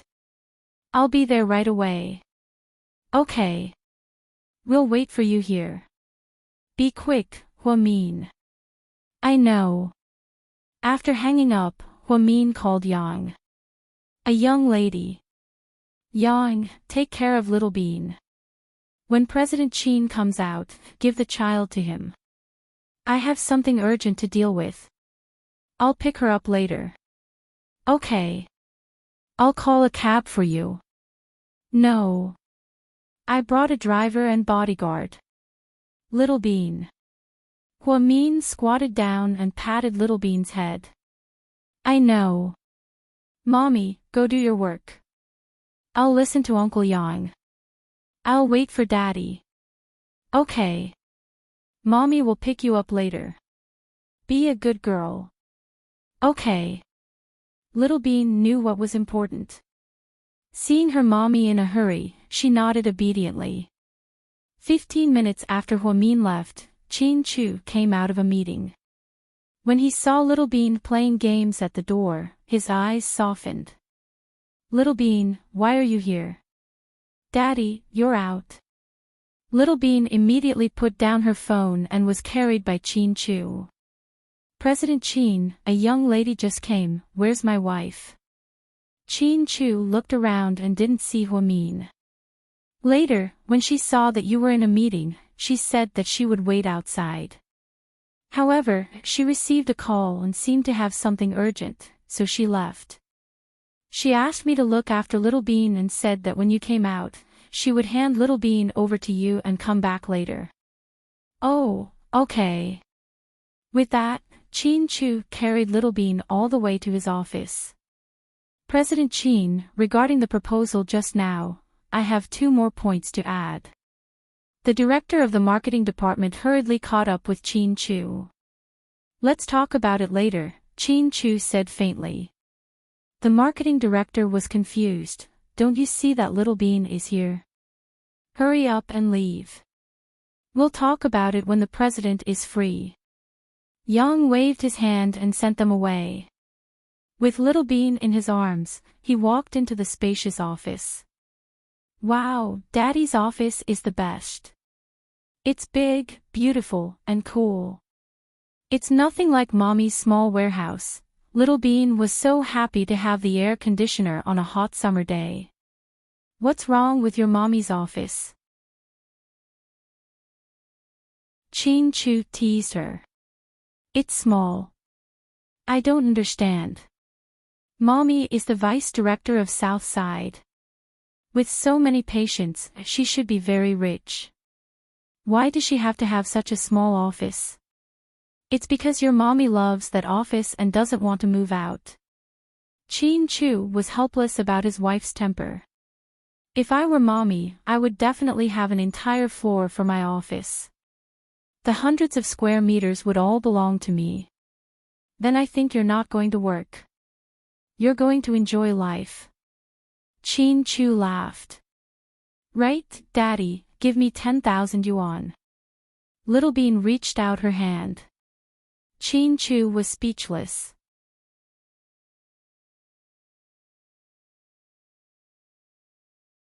Chapter 32:11. Why do you want so much? Tell Daddy what you want to buy.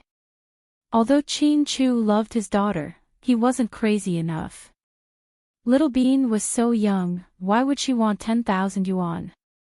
I don't want to buy anything. I just want 10,000 yuan. You're so willful. Chin Chu laughed. I'm not being willful. I have information to sell to you. It's very important. 10,000 yuan is too little for me. If I want 100,000 yuan, Daddy will give it to me. But I don't want that much. After all, it's useless to have too much money, Little Bean said proudly. Little girl, you're so confident. What information do you have? Chin Chu looked at the mysterious Little Bean and thought she was cute. I told you to give me the money. Give me the money and I'll tell you. Little Bean walked up to her daddy and stretched out her hand again. You're good at fighting. I can't give you cash. You're so small and can't carry so much money. I'll transfer the money to your WeChat account, okay? Chin Chu picked up Little Bean and put her on his lap. Okay, but you have to transfer more money to me. After all, there's a fee for withdrawing money from WeChat. You smart little brat. Okay, Daddy will make you 15,000 yuan. Chin Chu was also generous. Daddy, give me 15,050 yuan. Hee hee. Little Bean took the opportunity to blackmail him. You really don't want to be taken advantage of. Chin Chu saw through his daughter's thoughts. Without saying anything, he took out his cell phone and transferred the money to Little Bean. Little Bean and Pudding each had their own WeChat account. Pudding was low-key and her name was Big Pudding. Little Bean's WeChat name was hard to remember, everyone's favorite Little Bean, the invincible beauty. But because it was too long, WeChat didn't allow it. In the end, she reluctantly removed many words and changed it to Little Bean. After taking the money, Little Bean happily put her arms around Chin Chu's neck and said mysteriously, "Daddy, Mommy, and I went to Southside for a checkup today. I feel like I've been cheated of 15,000 yuan by you." Chin Chu didn't know whether to laugh or cry. He thought to himself, isn't it just a prenatal checkup? Is there a need to be cheated of 15,000 yuan by his younger daughter? "Comrade old Chin, can you calm down a little? I'm not done yet." Little Bean rolled her eyes at her daddy, clearly displeased. "Little Comrade Chin, please continue." Chin Chu pinched the tip of Little Bean's nose lovingly and decided to continue listening. "I was with her during the prenatal checkup. I heard from Auntie Xiao Jia that the equipment at Southside is very advanced and can check the gender of the baby in Mommy's stomach." "Oh, that's interesting. So, is the baby in your mommy's belly a boy or a girl?" Chin Chu finally realized what his daughter wanted to say. So it was about the gender of the second child. In that case, Little Bean's asking price of 10,000 was indeed not a lot. "I don't know." During the checkup, Auntie Xiao Jia and I were waiting outside. Mommy went in alone and didn't say anything when she came out. "So, are you playing with your daddy on purpose?" Chin Chu's mood fluctuated as if he was on a roller coaster. "I'm not playing with you.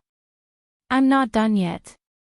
Comrade old Chin, you need to change your impatient temper." Little Bean patted Chin Chu's shoulder meaningfully. "Okay, Comrade Little Chin, please continue." Chin Chu was about to cry because of his daughter's antics. It was the first time in his life that someone called him impatient. Little Bean, can you be any more naughty?"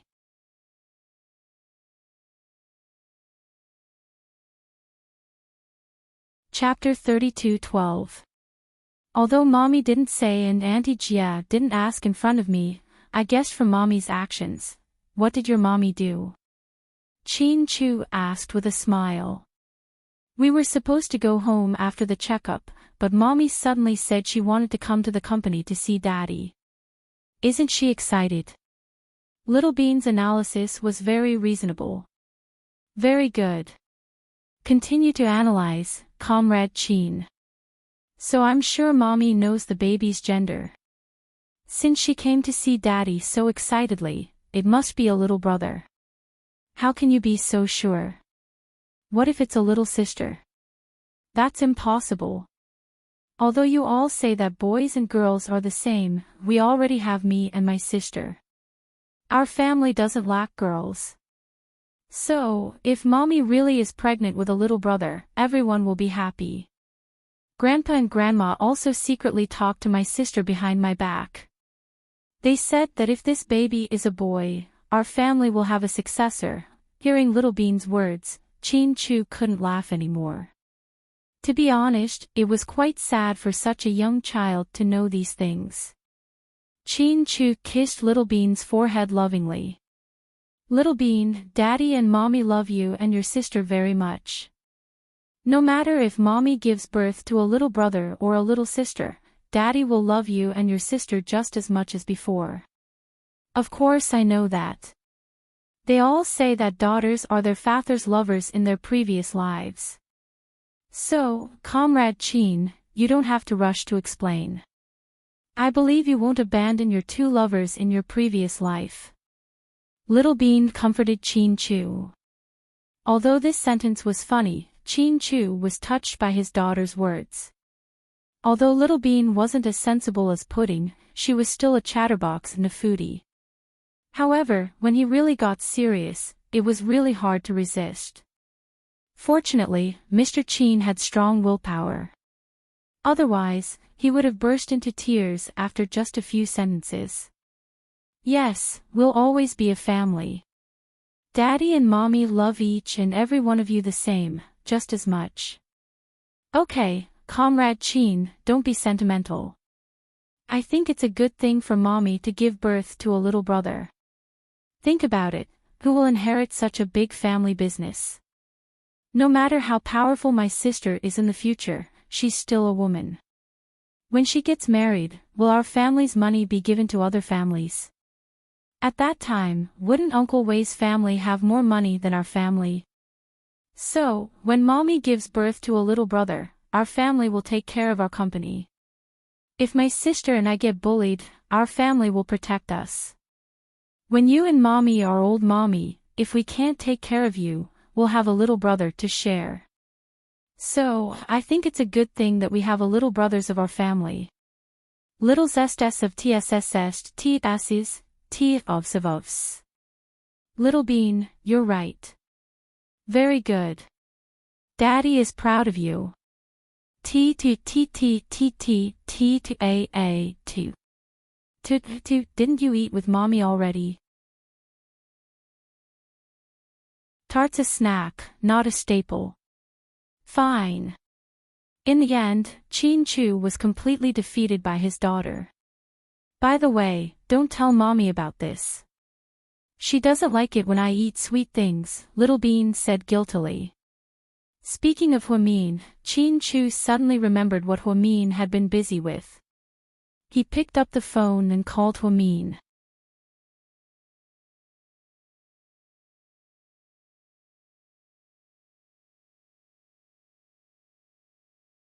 Mian, please. Hua Xiqian's ear was bleeding more and more.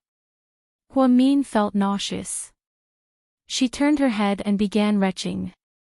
Maybe it was because she was pregnant, but she couldn't watch this scene anymore. Vice Director, are you okay? Do you want to rest outside? The nurse immediately handed her a glass of water.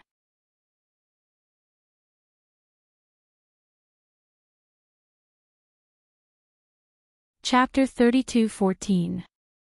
No need. Huamin waved his hand with difficulty. Although he really didn't want to stay here, he still hoped that Hua Xiqian could finish the surgery safely. Seeing that Huamin had no intention of leaving, Hua Xiqian was finally willing to accept the doctor's surgery. The surgery was relatively fast, and it was done in 2 hours. There wasn't a lot of anesthesia, so Hua Xiqian was still conscious. Before leaving the operating room, he didn't forget to say to Huamin, Mian, it's good to have you by my side. Huamin didn't know what to say to him. Hua Xiqian was abnormal to begin with, and his personality was twisted. Whether it was the current him or after he transformed into Jack. No one would have a split personality for no reason. He must have experienced some unhappy childhood or memories. Then, he was forced to split into another personality in his body. And the contrast was huge. It was like some people who stuttered and had a weak personality, but after the split, they might become psychopathic killers. There were also people who usually liked to laugh and joke, but after the split, they might become cold-blooded maniacs. Hua Xiqian wouldn't split into Jack for no reason. Huamin began to vaguely feel that, other than the experience of being abused by his adoptive mother when he was young. He must have had a very bad experience when he studied abroad in Germany. After Hua Xiqian was pushed away, Huamin was helped out by someone. Gao Ran was still waiting for him at the door. How is it, Huamin? How's the surgery? It's not a big deal, and his life is not in danger. It's just that his injured ear might lose its hearing. You guys have to be careful in the future. Emichim, this time it was our negligence. We didn't expect that a small wooden stick on the lawn outside would be a tool for him to attack himself. But speaking of which, this Hua Xiqian really doesn't care about his life. The things he does are too extreme. He's always been such an extreme person. Anyway, just be careful in the future. Emichim, we'll be careful. Does my husband know about this? Oh no, I forgot that I had been making arrangements for this Hua Xiqian incident. It's fine, I'll talk to him later. I'm going to GK headquarters anyway. Alright, you can talk to him. I'll go back to the bureau first. There are a lot of things to do here. I'll call him tonight. Alright. Just like that, Huamin and Gao Ran parted ways at the first hospital, and the bodyguard and driver took her back to GK. Meanwhile, Siyu asked him to take Pudding home first. In his office, he logged into Weibo and sent Xingro a private message. Siyu, come out. Xingro, speak. Siyu, even if you want to be famous, you don't have to do this, do you? Suyu's female lead. Are you shameless? Xingro, my face is mine. What does it have to do with you? What? I don't want it, but you want it. Suyu, Xingro, you're an interesting person. You're in the entertainment industry and have seen a lot of sensationalized women. If you don't like it, you can sue me. Ask your public relations team to send me a lawyer's letter. You're a president after all. What's the point of sending me a private message? Suyu, get the hell out of this city. If you keep making trouble, I won't go easy on you, even if you were introduced by my aunt. Xingro, whoa, do you think you can scare me? You don't like it. Come and have sex with me if you dare. Suyu, Xingro's unexpected response always made Suyu angry. He didn't understand how there could be such an outrageous woman in the world.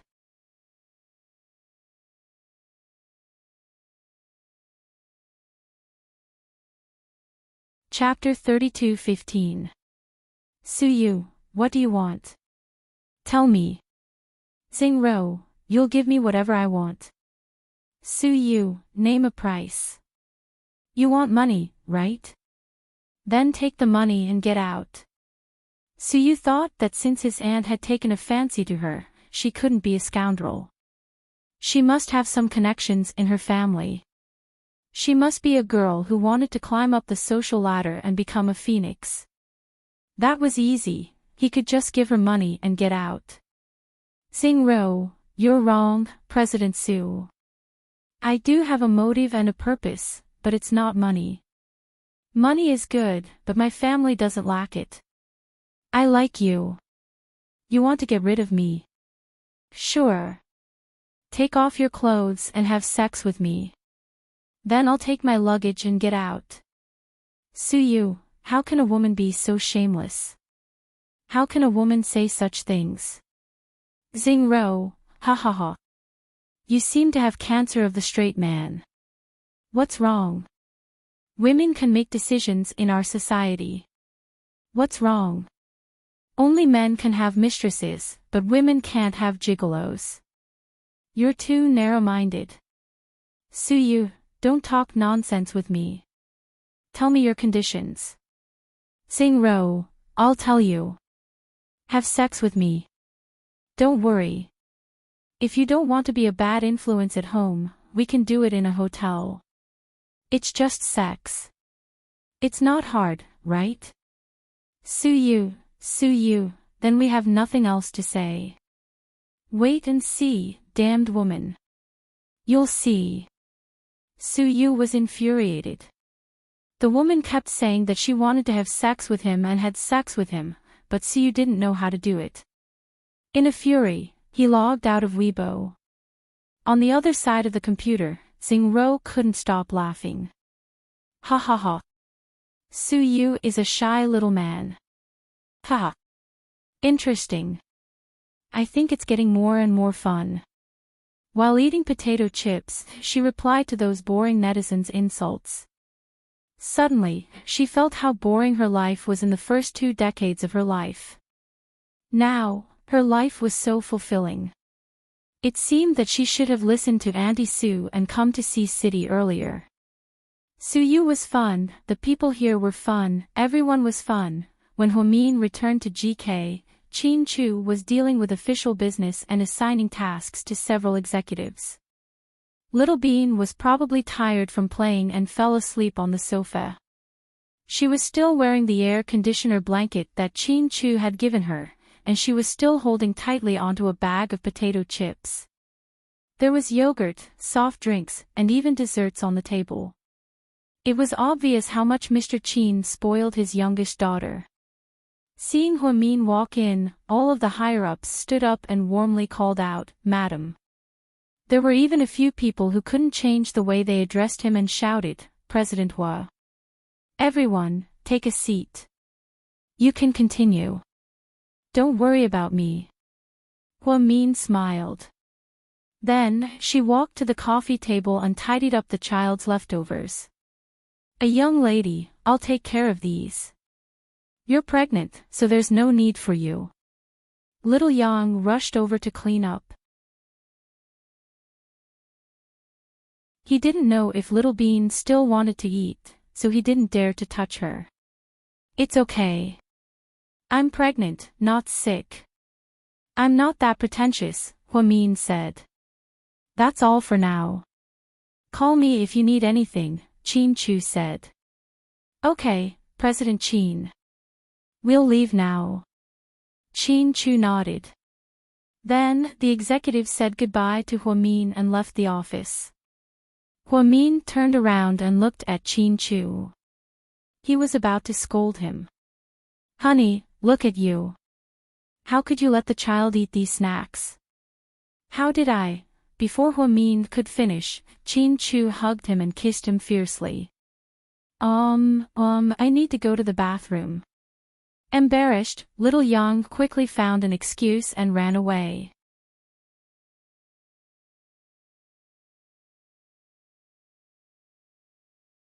Chapter 32:16. "Honey, Huamin wanted to say something, but Chin Chu didn't give her a chance. He kissed her without a word. Did he want to go to heaven? After a long time, when Huamin felt like she couldn't breathe, Chin Chu reluctantly let go of her. But he didn't let go and continued to hug her tightly. "Honey, what's going on? Did you drink?" Huamin was confused. "Chin Chu, honey, did you have a nightmare after your afternoon nap?" "Ha." Huamin's imagination was very rich. "Chin Chu, oh, I know. Honey, you must have done something wrong to me. You're afraid that I'll blame you, so you gave me a sweet first. That must be it. Tell me, did you buy the snacks for the kids? Did you forget what I told you? Kids shouldn't eat those things, especially those sweet drinks. They're full of coloring and have high immunity." Huamin was about to ramble on, but Chin Chu suddenly changed his mind. However, Mr. Chin suddenly changed the topic. "Honey, our second child is a boy, right?" Where did you hear that?" "Answer me first."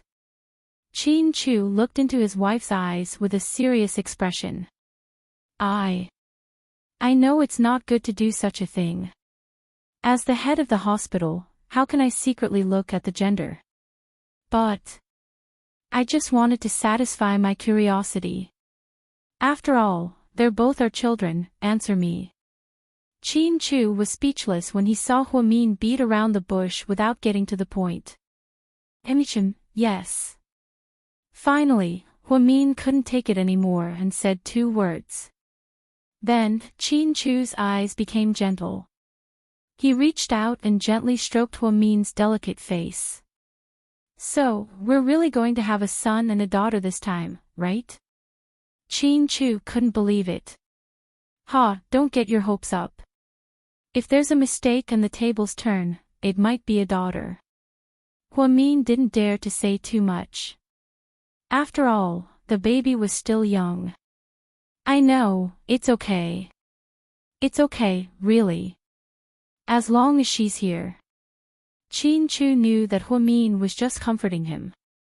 Southside was such a good hospital. If there was a gender test, there shouldn't be a mistake. So, Huamin's second child was really a son. In fact, Chin Chu didn't have any concept of gender. As long as his child, they were his treasures. But when she thought that there would be a young man to inherit the huge family business in the future, she was filled with pride. It was said that a son and a daughter would make a good family. Chin Chu already had 2 daughters. Wouldn't it be great if he had a son this time? Chin Chu never thought that he would have such a happy life one day. So, he was a little excited, a little different from his usual self. He carried Huamin horizontally and walked through the glass window. Wow, what are you doing? Put me down. It's not good to be seen. This is the office. Honey, you've worked hard. You gave birth to Pudding and Little Bean for me, and now you have to face our little son. Huh, what if it's not a son? Anything is fine. As long as it's your child, I'll be happy even if you give birth to 10 daughters. Chin Chu lowered his head and kissed Huamin's forehead lovingly. Are you crazy? I'm not a sow, I don't want to give birth to 10 daughters. After this one, I won't give birth anymore. Huamin protested. Okay, I'll listen to you. By the way, honey, I have something, I need to confess to you. Suddenly thinking of Hua Xiqian, Huamin felt a little guilty.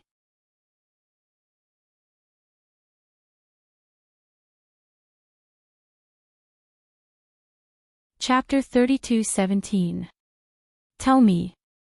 Promise me that you won't be angry, and I'll tell you. This trick again. Chin Chu smiled helplessly. Promise me, or I won't tell you. Huamin's trick of acting first and reporting later had always worked on Chin Chu. Okay, I won't be angry. Don't scold me. When did I scold you? Chin Chu raised his eyebrows. Don't ignore me. I won't. Don't be preoccupied, don't misunderstand me, and communicate with me immediately if you have any problems. Okay. Then I'll tell you. Huamin didn't dare to look into Chin Chu's eyes. Tell me. I went to the first hospital this afternoon. Emichim, I heard from the driver. Hua Xiqian had surgery there. What happened to him? Chin Chu wasn't surprised to hear about Hua Xiqian's surgery. It seemed that in his mind, Hua Xiqian would never do anything unexpected. He hurt himself in prison. He pierced his eardrum with a twig. Oh, what happened after that? Chin Chu was still calm. After that, Gao Ran's people sent him to the hospital, but he refused to undergo surgery. He said that unless I did it. Huamin was so guilty that his voice became softer. He had no confidence at all. Emichim, so you went to the hospital because of this? Emichim, I stayed in the surgery until it was over, Huamin said honestly. How is he now? He's out of danger, but his hearing might be affected in the future. Emichim, Chin Chu nodded and didn't say more. Honey, are you angry? Why would I be angry? Because I meddled in his business. He's our enemy, and I shouldn't have been soft-hearted. I know. Huamin confessed. No, you're not wrong. He really shouldn't die now. I know he's done a lot of things to hurt our family, especially you. His perverted obsession with me must be a thorn in your heart. I know I shouldn't have gone, but Hua Xiqian, you know, I'm feeling very conflicted. Although he's guilty of a lot of crimes, I still feel that if I let him die like this, I'm not doing the right thing. Huamin couldn't explain what he was feeling. He was very conflicted. I understand, honey.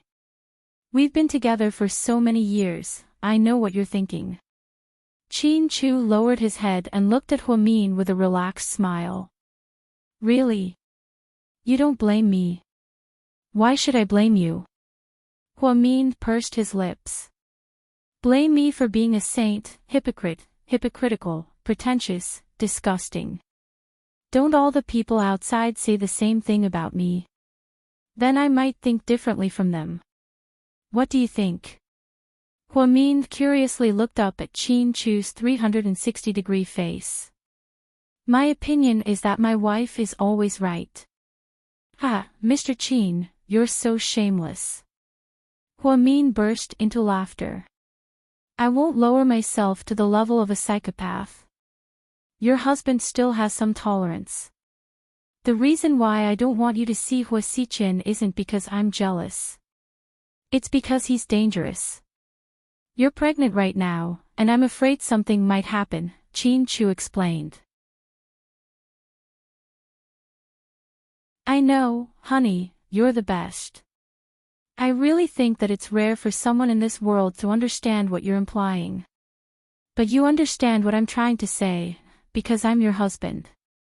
Qin Chu smiled. The couple flaunted their love at the company.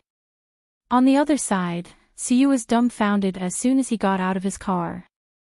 There was a military green tent in front of his house. Fuck. I'm fucking kidding. It was Suyu's first time seeing someone so bold as to set up a tent in front of his house. It felt like they were stepping on the lion's head.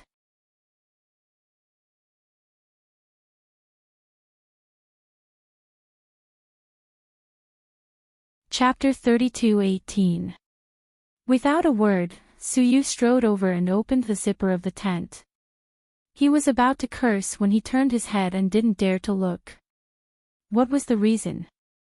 It was because Xingro was only wearing black underwear. She didn't even cover herself with the quilt and was playing with her cell phone in the tent. An ordinary man would have had a nosebleed by now. Suyu was a man, after all, and he felt embarrassed when he saw it. Hey, you're back. Seeing Suyu, Xingro got up. What do you want? To keep you company. I don't have any family here. Auntie Sue asked me to live in your house, so she gave me the key. But someone is too cruel and won't let me in, so I have to live in the tent. I wonder if I'll be bitten to death by mosquitoes at night. Stop it. Xingro, you're the daughter of a provincial governor. Don't you think it's shameful for you to do this? No. I think it's interesting. Xingro chuckled with her hands on her cheeks. Suyu, don't worry. Since you don't want me to live in the same house as you, I can live outside, right? No. Get out. I don't want to see you. Suyu didn't like this woman at all. He directly ordered them to leave, and he showed no mercy at all. I can't even live outside. Suyu. You're too much. Xingro looked aggrieved. I'm too much. Xingro. Are you being unreasonable? You're an unmarried lady who came to a strange man's house dressed like this. You even used the power of the media to create hype. Shameless. No man would like you for doing this. Don't you think you're pretentious and disgusting? Really? That's great. Do you know that I've had a dream since I was a child to disgust people when I grow up? It seems I've done it. Suyu, I don't want to talk to you. If you don't want me to use force, you can stay here. I'll get a trencher to take you away. After threatening her, Suyu turned around and entered the house. Okay, you'd better call a helicopter to take me away, okay? You're good. Xingro didn't back down. After Suyu went in, Xingro got up, put on a long white dress, and combed her hair. Actually, this woman's facial features were really pretty. She was one of the rare types who could look good without makeup. After all, she was still young, so her face looked like water could be squeezed out of it. After Suyu came in, Xingro put on her clothes, picked up her phone, and opened a live stream app. This is the private mansion of the young master of the Su family, Suyu. It said that the unit price in this community is as high as 80,000 yuan per square meter. Suyu's mansion is 400 to 500 square meters and has a private swimming pool and garden. I must say he's super rich with high-end decorations. I wasn't lying, right? But Suyu doesn't seem to like me and won't let me in. So, I've set up a tent and am going to sleep on the floor. I, Xingro, am a woman of my word. At this moment, more than 50,000 people were watching Xingro's live stream. It wasn't a lot, but it wasn't a small number either. This woman wasn't a professional live stream host and didn't do it for money. She started the live stream purely to test the curiosity of Suyu's fans and thought it was fun. What's she doing? In his room, Suyu looked at Xingro, who was holding her phone and murmuring to herself.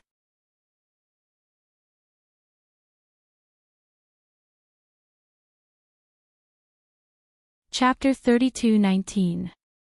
Puzzled, Suyu called and, President Su. Did you send the client away? Yes. Then why don't you come back? Suyu suddenly felt lonely without An as his assistant.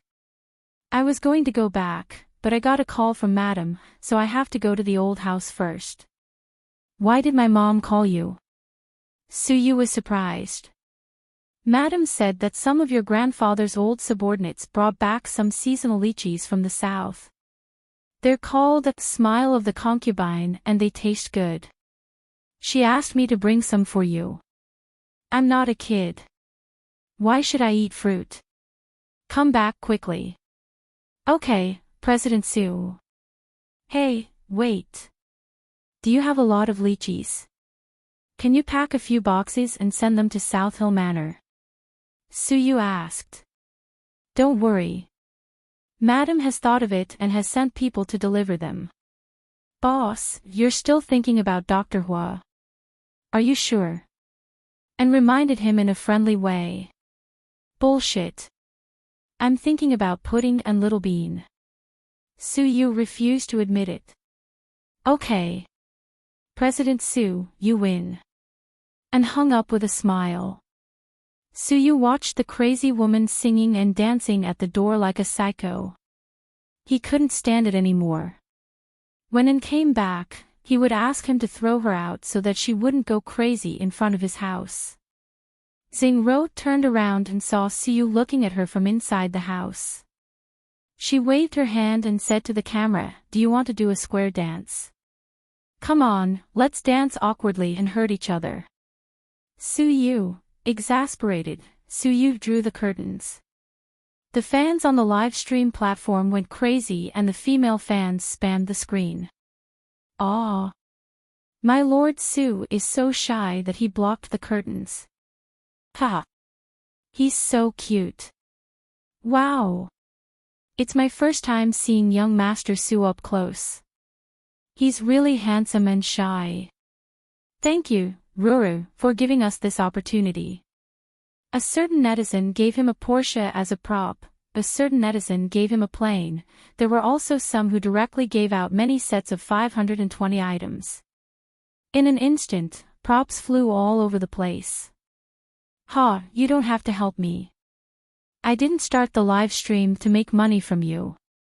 I'll just take it as lay phone and tell you the daily life of Super Tycoon Suyu, Xingro said with a smile.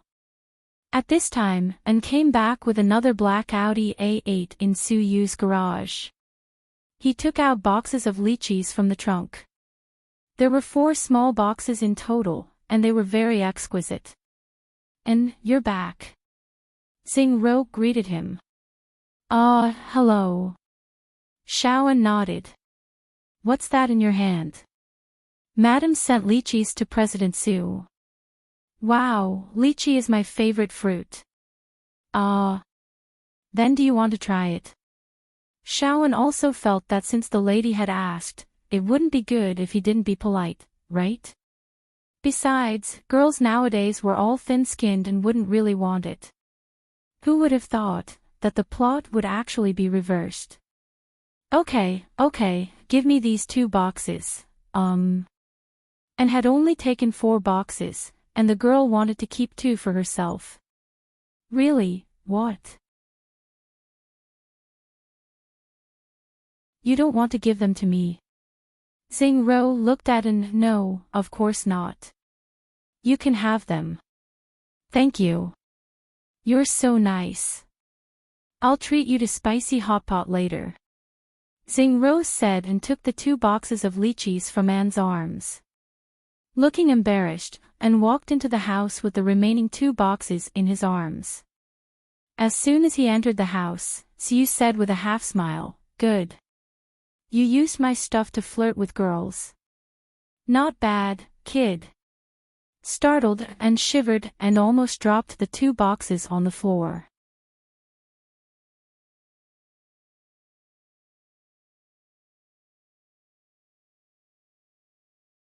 Chapter 32:20. President Sue, I'm innocent, what do you mean? President Sue glanced at him.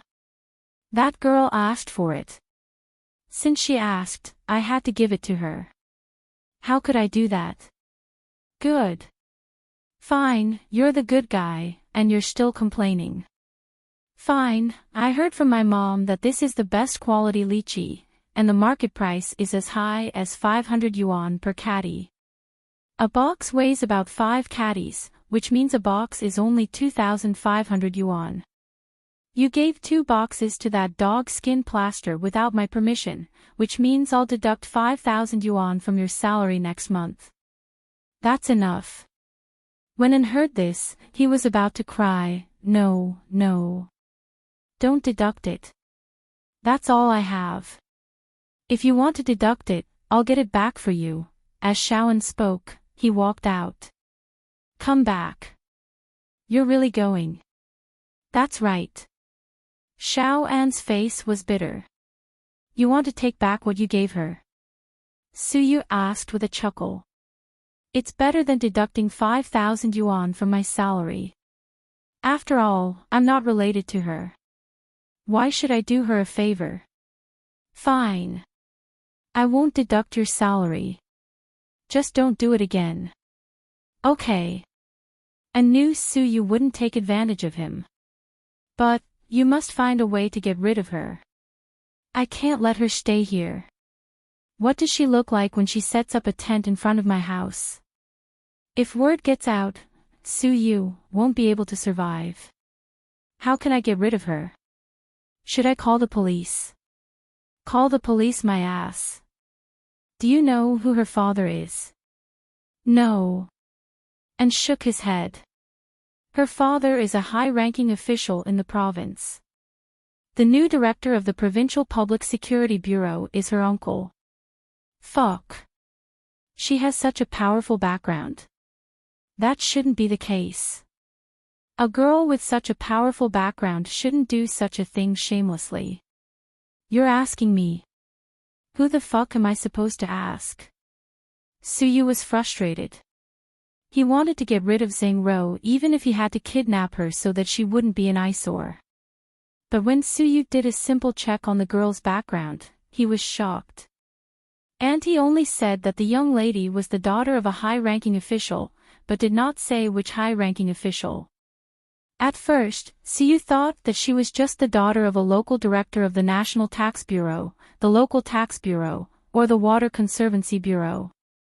Now that she looked at it, that was not the case. Her father was also someone who could sit together with the provincial party secretary for a meeting. His uncle was also the newly appointed director of the provincial department. The Xing family was also well known in the provincial capital. Moreover, it seemed that they had a good reputation. Suyu's aunt and uncle had always been on good terms with them, so it was inevitable that they wanted to form a marriage alliance. After knowing their background, Suyu couldn't do anything. The police here didn't dare to touch them at all. Even if Gao Ran came, he would have to be polite when he saw the lady. After all, they were related. Therefore, if he couldn't use force, this matter wouldn't be easy to handle, and, You go, what am I going to do? Shaoan was confused. You go and get that woman away. President Su, you think too highly of me. What can I do when even you can't do anything about it? You go and seduce her. Shaoan felt as if he had been struck by lightning. His body shook. Then, he almost knelt down before Suyu. President Su, for the sake of my many years of service to you, please spare me, look at your useless face. I just asked you to get a woman. Suyu was exasperated at Huasiqian's failure to meet his expectations. President Su, you're still single at your age. Why don't you reluctantly accept her, and everyone will be happy, and persuaded in a low voice. Suyu was about to retort. Then, he heard a knock on the door. Suyu, open the door. Open the door. Xing-Ro yelled. What's the matter? Suyu was extremely impatient.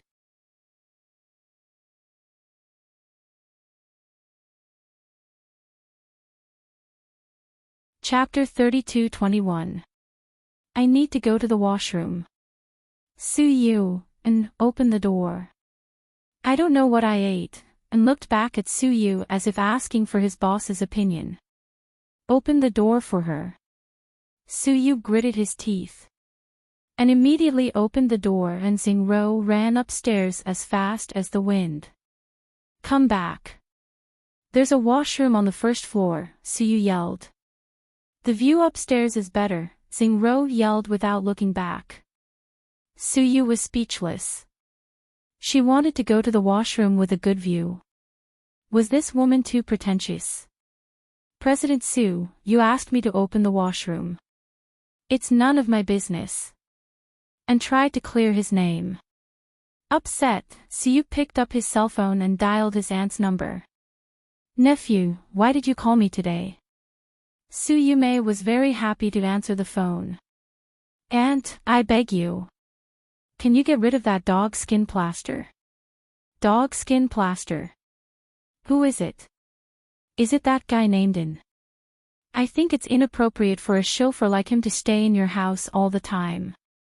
It'll affect your relationship with Ro. Aunt, can you stop it? I'm talking about Xing-Ro. Ha! Isn't Ro very cute? Let me tell you, she was very naughty when she was little. Her mother told me a lot of interesting things about her when she was little. I thought she was very similar to you when he was little. Aunt, she's not my type. Can you stop meddling? Do you want to piss me off? Suyu couldn't take it anymore. Relationships are developed slowly. Don't rush it, okay? I'm afraid I'll die if I continue. Ha! You're exaggerating. Ro has a good personality. You'll know when you get to know her, I don't care. Find a way to get rid of her as soon as possible, you. Hello? Hello? I'm here. Hello? What kind of cell phone is this? There's no signal. Okay, I'll talk to you later. Okay. Then, before Suyu could say anything, his aunt hung up the phone. What era is this? No signal. Who are you trying to fool? Suyu deeply felt that his aunt had done it on purpose this time. But even if it was for his own good, she shouldn't do this, right? Indiscriminately sending over a woman who he didn't even know was a ghost, Suyu threw the phone on the sofa and leaned his head back, letting out a long sigh. President Su, do you want a quick-acting heart reliever pill? And asked. Wouldn't it be better if you sent me directly to the crematorium? Suyu snorted coldly. And almost laughed himself to death. This was the first time he had seen his boss in such a state. About half an hour later, Xing-Ro slowly came downstairs. Suyu, I have a suggestion, Suyu turned his head and ignored her, completely ignoring her existence. Can you not use Wi-Fi in your toilet? I played several rounds of King of Glory while going to the washroom. When I got up, my legs were numb. Xing-Ro said. Pfft. And couldn't help but laugh out loud. Suyu glanced at Xing-Ro faintly. So, you're taking advantage of me? No. If I win, I'll let it go. But I lost several rounds in a row and was tricked by my teammates. It's so miserable. In the end, I concluded that I can't play King of Glory in the washroom because it's too smelly and unlucky, Xingro said seriously. Ha ha ha. Miss Sing, you're so funny. And had never seen such a funny girl. I'll give you 3 seconds to fucking disappear. Su Yu was furious.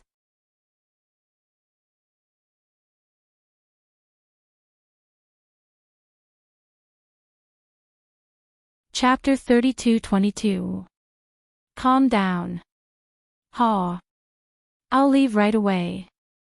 Xingro muttered as she walked, you're so stingy. All I did was use the bathroom. Su Yu was so angry that his eyes were about to spit fire, but there was nothing he could do. Who was at home when you went to get the lychees today? Madam and the housekeeper were at home and answered honestly. Where's my dad? Master should be back tonight. Why? Do you want to go home? And knew his boss wanted to leave. Where can I live in the other houses? You can live in them all, but most of your daily necessities are in the old house and here. If you move in suddenly, you'll have nothing. It's not convenient. Tang Chuan's villa is not bad. I should go to his place for the night. I don't think so. Didn't Miss Qi Ning move in there? Didn't she go back to South Hill Manor? But South Hill Manor has been crowded recently and can't accommodate her. It's said that after Dr. Hu got pregnant, South Hill Manor hired more maids to take care of pregnant women. Qi Ning's father hasn't left yet, so young Master Tang fooled Miss Qin. This guy is so lucky. Su Yu put his hands on his hips, worrying about where to live. President Su, I don't think you can move out. Miss Seng will stick to you wherever you go. It doesn't matter where you go, right? And guest. You have a point. Su Yu rubbed his chin and analyzed rationally. So, you'd better stay at home. Miss Seng lives outside and won't do anything to you. Ha. Go away. Don't make trouble for me. It's annoying, in the end, Su Yu didn't want to talk to him. Su Yu seldom had dinner at home, so when it was dinner time, he would eat and drink with a few cans of cold beer and cooked food from the fridge while watching football. Today was no exception. But Xingro was different. She ordered takeout, pizza, fried chicken, and beer on her cell phone. It was spread all over the table, and there was even a fruit salad. Su Yu. Su Yu. Xingro shouted at the door. Go out and see what's wrong with this woman. If she's going to the toilet, just open the door for her. Su Yu was too lazy to talk to the woman. And followed his boss's instructions and went to open the door. Miss Seng. Can you ask Su Yu if he wants to eat the beer fried chicken I ordered for takeout? Alright, please wait a moment. And then trotted to Su Yu. President Su, Miss Seng said she ordered takeout, beer and fried chicken. Do you want some? No, Su Yu refused stubbornly. Miss Seng, President Su said he's not hungry and rejected Xingro politely. That's all right. Let's go and eat. Aw. Let's go. I ordered a lot, Xingro invited him warmly. No, no, no. How could I accept that? There's nothing to be embarrassed about. Didn't you just give me 2 boxes of lychees? Before An could say anything, Xingro dragged him out. She looked like a female bandit. And was scared out of his wits, after watching TV for a while, so you didn't hear anything behind him. He called out, and. After a long time, no one responded. Su Yu stood up and walked to the floor-to-ceiling window. Wow, good job. The 2 people outside were eating and drinking with a fried chicken drumstick and a can of beer each. And, are you betraying me? Suyu opened the door and walked over with his hands clasped behind his back. He glanced at Sing-ro and then at An.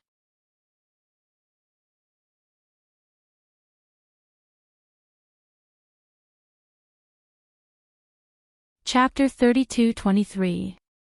Ahem. President Su, you're exaggerating. An almost choked on the drumstick in his mouth and stood up in fright. Suyu, what are you doing? You won't eat with us and won't let others eat with us. Are you saying the grapes are sour because you can't eat them? Sing-ro defended in, I'm saying the grapes are sour because I can't eat them. Are you kidding me? Do you think I'll eat your junk food? Suyu pointed at the fried chicken and beer and said righteously. President Su, don't you often eat with pudding and little bean? How is it junk food? And looked aggrieved. Shut up. I'll teach you a lesson later.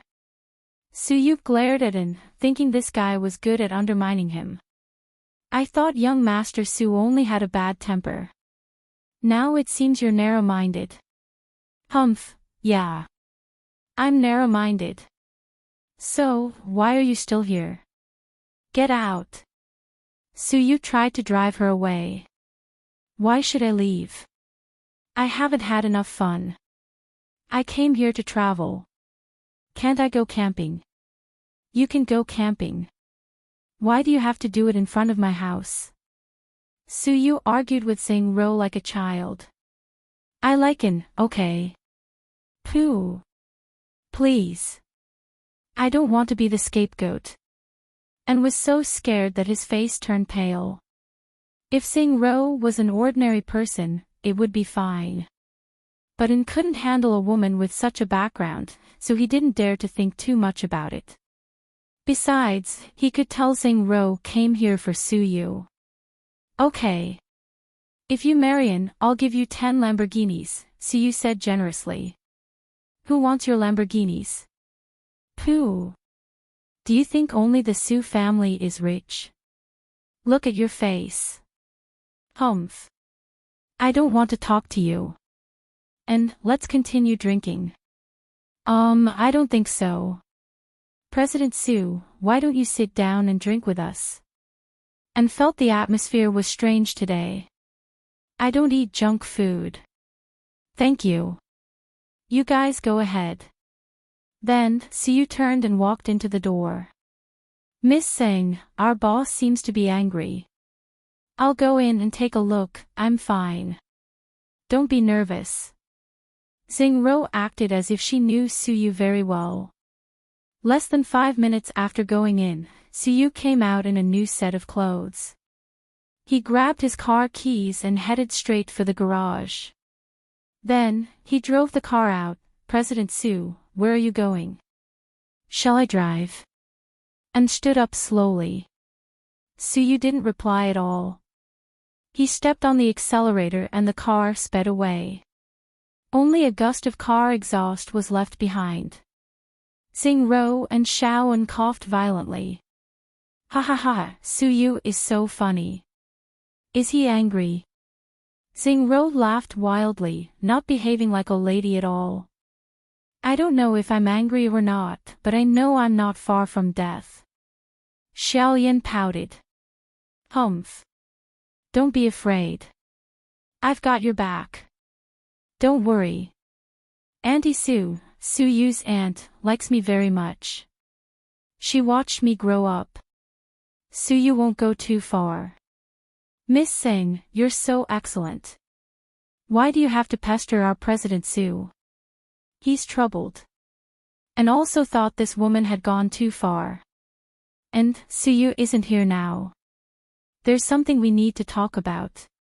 What is it? And froze. Sing-ro's words seemed to have a hidden meaning. I heard he's been in love with a woman for years. Is that true? Sing-ro suddenly lowered her voice and asked.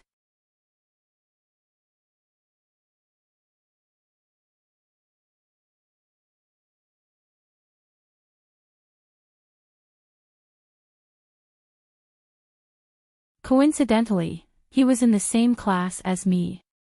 He was handsome, good at studying, and good at basketball. A lot of girls liked him. At that time, I always thought that he was a man of substance and wouldn't like those ordinary girls. What happened later? And was interested in Xing-Ro's story. Later, I wrote him a love letter.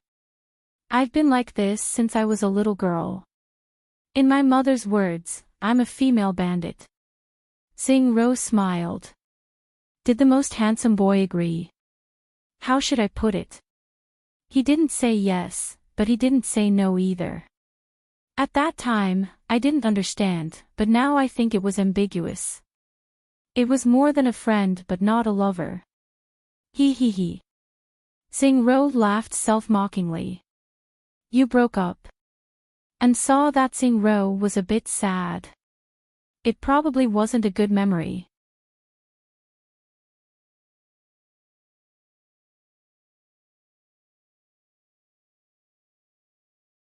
Chapter 32-25. We didn't officially date, so how could we break up? At that time, he was nice to me. Like all couples, we didn't make our relationship public, but he was nice to me. Sometimes, we would sneak out to eat snacks and go to the night market. I went to his matches and even got someone to buy him a pair of limited edition Jordan basketball shoes. At that time, I felt happy. I thought I would get married after graduating from college like all the lucky girls, not speaking, and sipped his beer silently and listened to Xing-Ro's story quietly. He didn't know why Xing-Ro told him this when they weren't close. But in fact, some words were only suitable for strangers. Because of my special identity, I always kept a low profile in school. My dad always sent people to protect me in secret. In order not to attract attention, I always took a taxi home after school and didn't need the family car to send me home. So, at that time, the boy I liked thought that I was just a working-class girl in the city. So, near graduation, when everyone was busy looking for a job, he told me one day that he wanted to go abroad. Xing-Ro looked at him with a complicated expression and continued to smile, but her smile was still bleak. When he said that, I was so happy. In fact, I wanted to say, I'll go wherever you go. I'll always be with you. Unfortunately, I didn't get the chance to say it because he said, I'm sorry, Ruro. It wasn't easy for me to get to where I am today. I don't want to give up. I want to go higher and further. I can't waste my youth in this small city. What happened then? And asked in a low voice. After that, he left. At that time, I thought that he wanted to leave me because he wanted to go abroad. Later, when I returned to the dormitory, my good friend told me that he had gotten together with a girl from another faculty. That girl looked very ordinary and was not talented, but her family was rich. Her father ran a supermarket chain and had tens of millions. He got together with that girl, and the girl's father sent them to study in America. Then why didn't you tell him who you were? And felt that with Xing-Ro's background, most men would be scared to death. It didn't matter. If I told him, he would stay because of my identity, and it wouldn't be love, Xing-Ro said gloomily. After that, you two separated just like that. That's right. The funny thing was that a few years later, when he returned from his studies, the girl's family went bankrupt. He broke up with her again and married a female military doctor. His father-in-law arranged for him to be a prosecutor in the procuratorate. This man is really stepping on women all the way to get to the top. Shaowen felt that although he was just a bodyguard, he didn't have to live so cowardly. What's even funnier is that last year, on my dad's birthday, a lot of people came to my house. Through someone's recommendation, he bought a high-quality tea set as a gift for my dad, hoping that my dad would support him. When he saw me, his expression, haha. You must be shocked, right? Shaowen asked. I wasn't shocked. My reaction was, stupid. Xingro took another sip of beer and said. He must regret that he didn't continue to be with you. Yeah. Anyway, he told me. Roro, I didn't know, you're Secretary Zhang's daughter, said Xingro. Then do you think he ever loved you? I'm not sure. It's been so many years, and I don't want to look into it. It's just a story about a heartless man and a stupid woman, Xingro said mildly. So, what's the connection between your story and your interest in our President Su? And brought the topic back to the main point.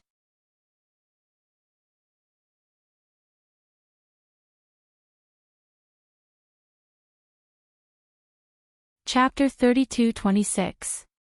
The point is, after that incident, I never fucking believed in love again. But later on, I accidentally heard about Su Yu's story from Auntie Su. Our President Su's story. And was speechless. Yeah, your young Master Su's unrequited love for a female doctor for several years. Alright. Shaoan finally had an idea. To be honest, I've heard so much gossip about Su Yu that I'm sick of it. There's a lot of gossip going around in the circle, on the internet, and on Weibo. Anyway, there's a lot of gossip. But I trust Auntie Su and know that she wouldn't exaggerate.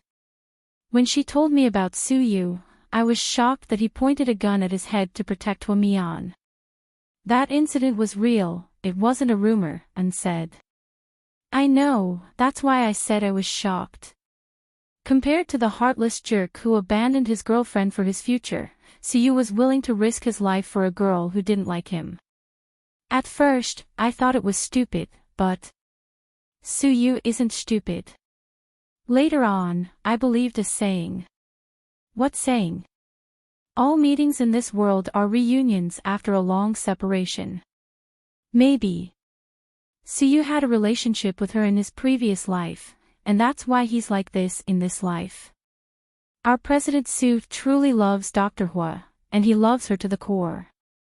But, he's never broken up a family.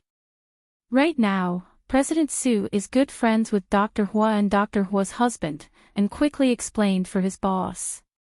I know. That's why, at that moment, I wanted to meet this legendary infatuated jerk. President Su has never been nice to women he doesn't like. You'll know when you've known him for a long time. I'm sure you'll feel the difference. When you see that President Su treats everyone but Dr. Hua well, you'll feel bad. So, I advise you to back off. Whether it's for the sake of the Su family or President Su's true nature, I don't think he's a good match for you. Kid, you look dumb, but when you talk about principles, you're quite smart. Xingro bit her lip and smiled. I'm just trying to be nice. Miss Zheng, you're young, pretty, and have a powerful family. You can find any man you want. Why waste your time on President Su? How do you know I'm wasting my time? How do you know Su Yu won't fall in love with me? Xingro smiled. From what I know of him, Dr. Hua is still alive. Even if Dr. Hua is dead, he won't fall in love with anyone. I'm not exaggerating. Su Yu is such a stubborn person, Xingro sighed. Yes, so in the past few years, many socialites, actresses, young models, hosts, and internet celebrities have tried their best to get close to him, but no one succeeded. The only few scheming bitches who tried to get close to him died miserably in the end. So, I advise you not to dig a hole for yourself. I like challenging things. Now that you mention it, I'm more interested in Su Yu. Well, I wish you good luck. Shaoan sighed and didn't say much.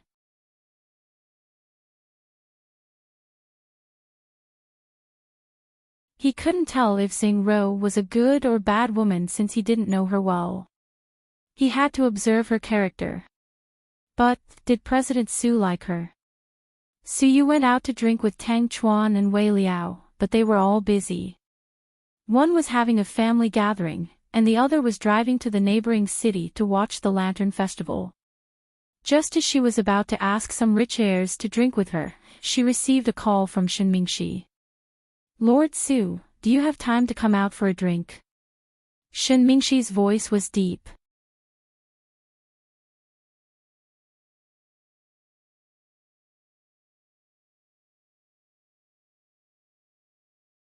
Chapter 32:27. I'm free. Wait for me. Ta. Ancient bar, top floor booth. After making a reservation, Siyu drove to the bar. Maybe because he was getting older, Siyu rarely went to nightclubs. His gatherings with Wei Liao and the others had gradually become hotpot restaurants and tea houses. Finally, he wanted to drink, but he chose the low-key ancient bar. Suyu had just sat down and ordered the drinks when Shenmingshi arrived. Dressed in white, he had the same taste as Suyu. The two of them were like two clear streams in the night. How come you're in the mood to drink with me today? Suyu chuckled. I just feel a little depressed. Are you still worried about weighing? Let's not talk about it. Come on, let's drink. Shenmingshi didn't say more. He raised his glass and drank with Suyu. While chatting with him, Shenmingshi learned that he had sent Huiyanyan's daughter abroad. Isn't that a good thing? That kid doesn't look likable. Isn't it better that she went abroad? You're an unmarried young man. It's not good to have a tail following you around. Shenmingshi nodded. That's true, but I still feel that I let the child go because of my selfishness. I thought that the child would cry for a long time when she left, but to my surprise, she was very calm. She didn't say anything and didn't shed a single tear. The kid has a temper, Siyu said with a chuckle. She must be mad at me. She never called me when she was there. When I called her, she was very cold. Hee hee. You're the classic example of kindness begetting enmity. You raised her for so long and now she's your enemy. I don't regret taking care of the child. After all, I was fated to be with Huiyanyan. However, Tiantian's personality is indeed a little twisted. I don't want her to grow up to be like her mother. You should be treated well, but if you don't, you deserve to die. This kind of thinking is very scary. That's right. Isn't this the kind of thing that's been reposted on WeChat recently? I gave you one candy and gave others two. You're unhappy and hate me. But you don't know that others have also given me candy, but you didn't give me anything. That's why people, regardless of gender, age, or gender, if they don't know how to be grateful, they're finished. This person is basically an ingrate. Yes, but she's still a child. I just hope that she can study hard and be a good person after going abroad. The child lives in the dormitory. Is there anyone taking care of him? Yes. Wei Ying contacted the school for me and found a friend there to be my guardian. We know each other very well. Wei Ying is quite generous this time. If it were me, I wouldn't care about Huiyanyan's daughter at all. Yes. Ying seems to have changed. Sometimes I feel like I've been separated from her for a lifetime. Do you regret the divorce? Suyu asked nosily. I'd be lying if I said I didn't. But people like me don't have the right to regret. I made a mistake and have to bear the consequences. It's nothing. You're quite forgiving. Don't talk about me. What about you? I heard that you have a girlfriend and moved in with her. You read the gossip news. Suyu glanced at Shenmingshi in disdain. How can I not know the news? I heard the employees talking about it in the cafeteria at noon. Then your employees are really out of their minds to talk about their boss's buddy behind his back. Suyu chuckled. Don't talk nonsense. Is it true this time? Are you really ready to forget Huomin? Shenmingshi asked Suyu. You're tuning into the LoveLore Library YouTube channel. We're so grateful for your support, and don't forget to subscribe to join us on this incredible journey through captivating stories. Your generosity through donations truly makes a world of difference, as it's the primary source of revenue that allows me to expand and enhance this channel for you. Thank you from the bottom of my heart for being a part of this adventure.